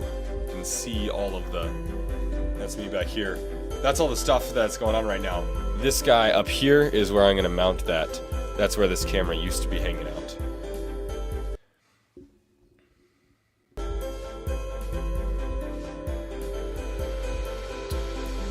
And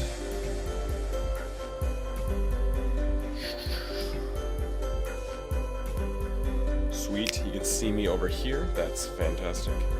I'm gonna pull the laptop forward here, and let's see if we can get this guy. We'll swing around to the back, and we'll hang out back there as we try to mount this stuff. I gotta find my screws that I was using.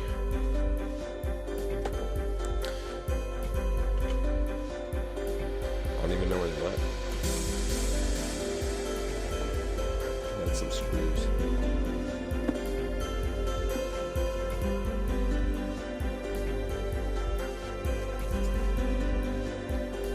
Well, here they are.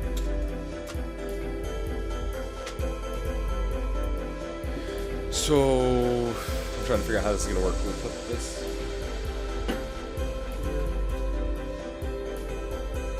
Nice.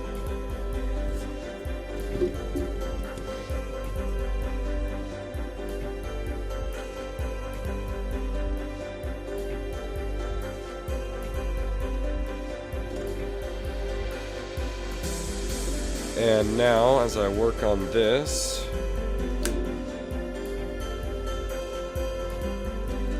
we first are going to have to take off this mount.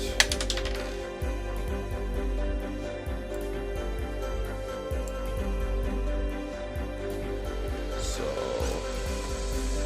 take this guy off.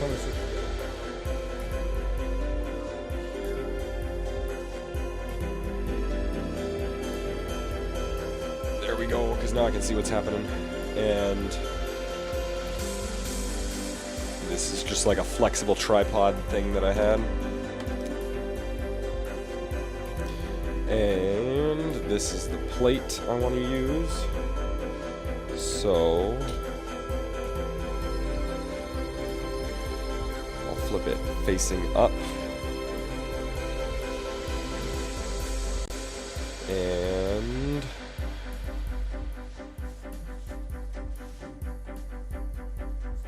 take our stand up on top of here.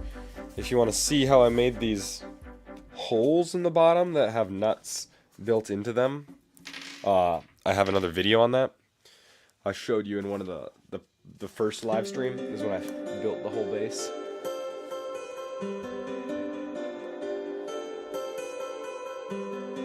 But basically, I've just got a few layers of cardboard, and then I cut out a space for the nut, and then super glued, and there might be some hot glue in there, but mostly super glue to hold that nut in place. Because super glue is harder, and it won't just like bend. And then I added super glue to all of the cardboard around there to reinforce it, because cardboard is not very hard. And with the amount of force going on this, it might just tear it apart. So I'm getting all of the nuts in, the screws in here finger tight.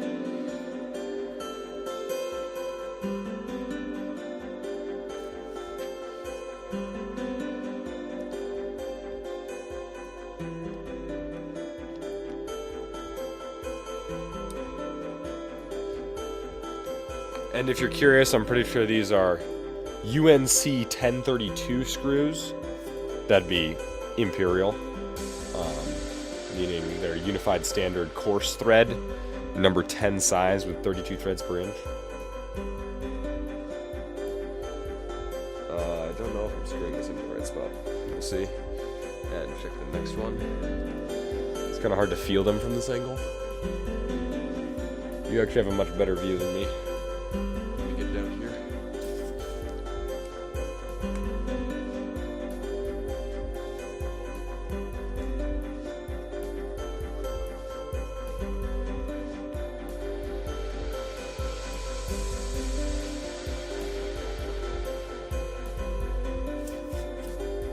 Alright, there we go. I'm going to go get a screwdriver and screw those in a little bit better.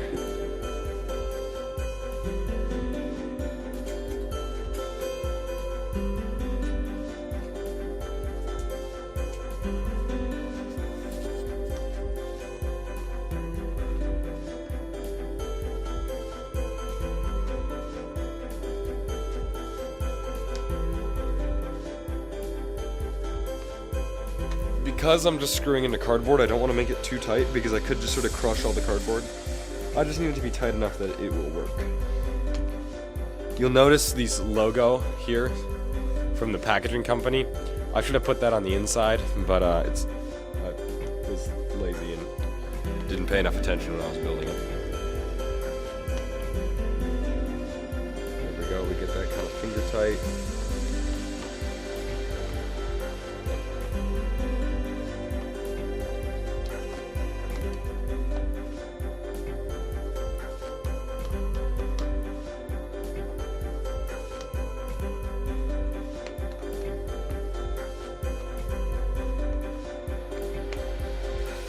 Nice. Now can I... Sweet. I can tilt that plate. And it's heavy enough that it'll hold the position with the position hold springs inside of here, which is exactly why we added that dirt. So I'm going to pivot it back this way, and we'll see if I can get my laptop up on top of it. It's kind of tricky because this microphone I have to sort of take with me.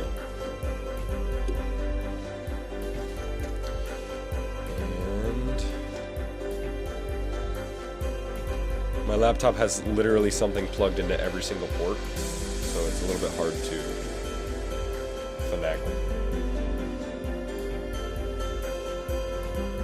You can see from here, I've got that stand, there's my laptop. And my face has been turned into the face of an angel. That is back. Alright.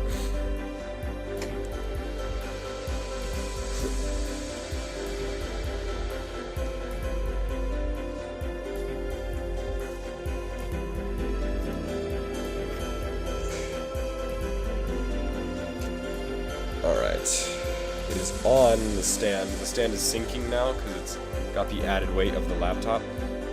So I'm gonna have to grab another tool to adjust that, but for now,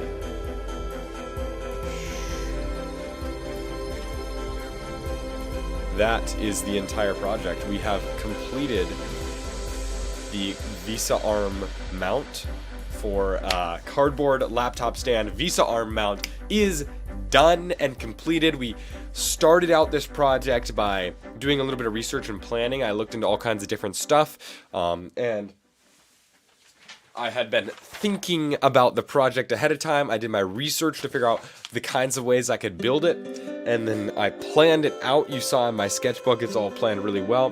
I followed that plan in my build and figured out the best process to build my project in. And now the last step is to improve this. Like I said, I made a couple mistakes on this stand. So like it has no side things. It's just this one piece here to hold it up. So that could potentially be an issue. And that'd be an area to improve it. Maybe I'd give it like little rubber feet so it holds stuff on better. Thank you, Angelwood. You've been hanging out the whole time, the whole like 2 hours and 9 minutes of streaming. You are my hero today. You're my favorite person. You win 100 bonus points. And yeah, that's the entire project. So now I can improve it and figure out those ways, and I'll post on the community tab of my channel any updates on this project as we go. It also might be that I need to actually make it heavier, because it might be whenever I take my laptop off, it'll like lift up. If you're curious, this is what it looks like from my end. I got my laptop. I can see all your comments coming in over here, and this is my streaming. Here's how I can change all the views. I can go like put both of the things up there. Yeah, pretty cool. And I can click down here. All right, let's go back to that random diversion. And yeah, so gonna be improving that. But the VESA arm laptop mount stand thing is totally done. And Ladouce Film also hanging out here the whole time on at your house. Sweet. Thank you so much. I love arguing about imperial and metric units. If you have any questions or anything you want to share, feel free to email me at makerbrain.eli@gmail.com, and I'll reply to you. You can send me pictures of any kinds of projects you're working on, even if it's just like some electrical or wood project or DIY fix, and I'd love to throw those at the end of one of my videos because I care about all of you guys and want to build a little bit of a community around MakerBrain and see how all of that could work out. So yeah, I'm praying for all of you, and I hope you have a blessed Monday or Sunday or whatever day it is for you, and I will see you in the next video.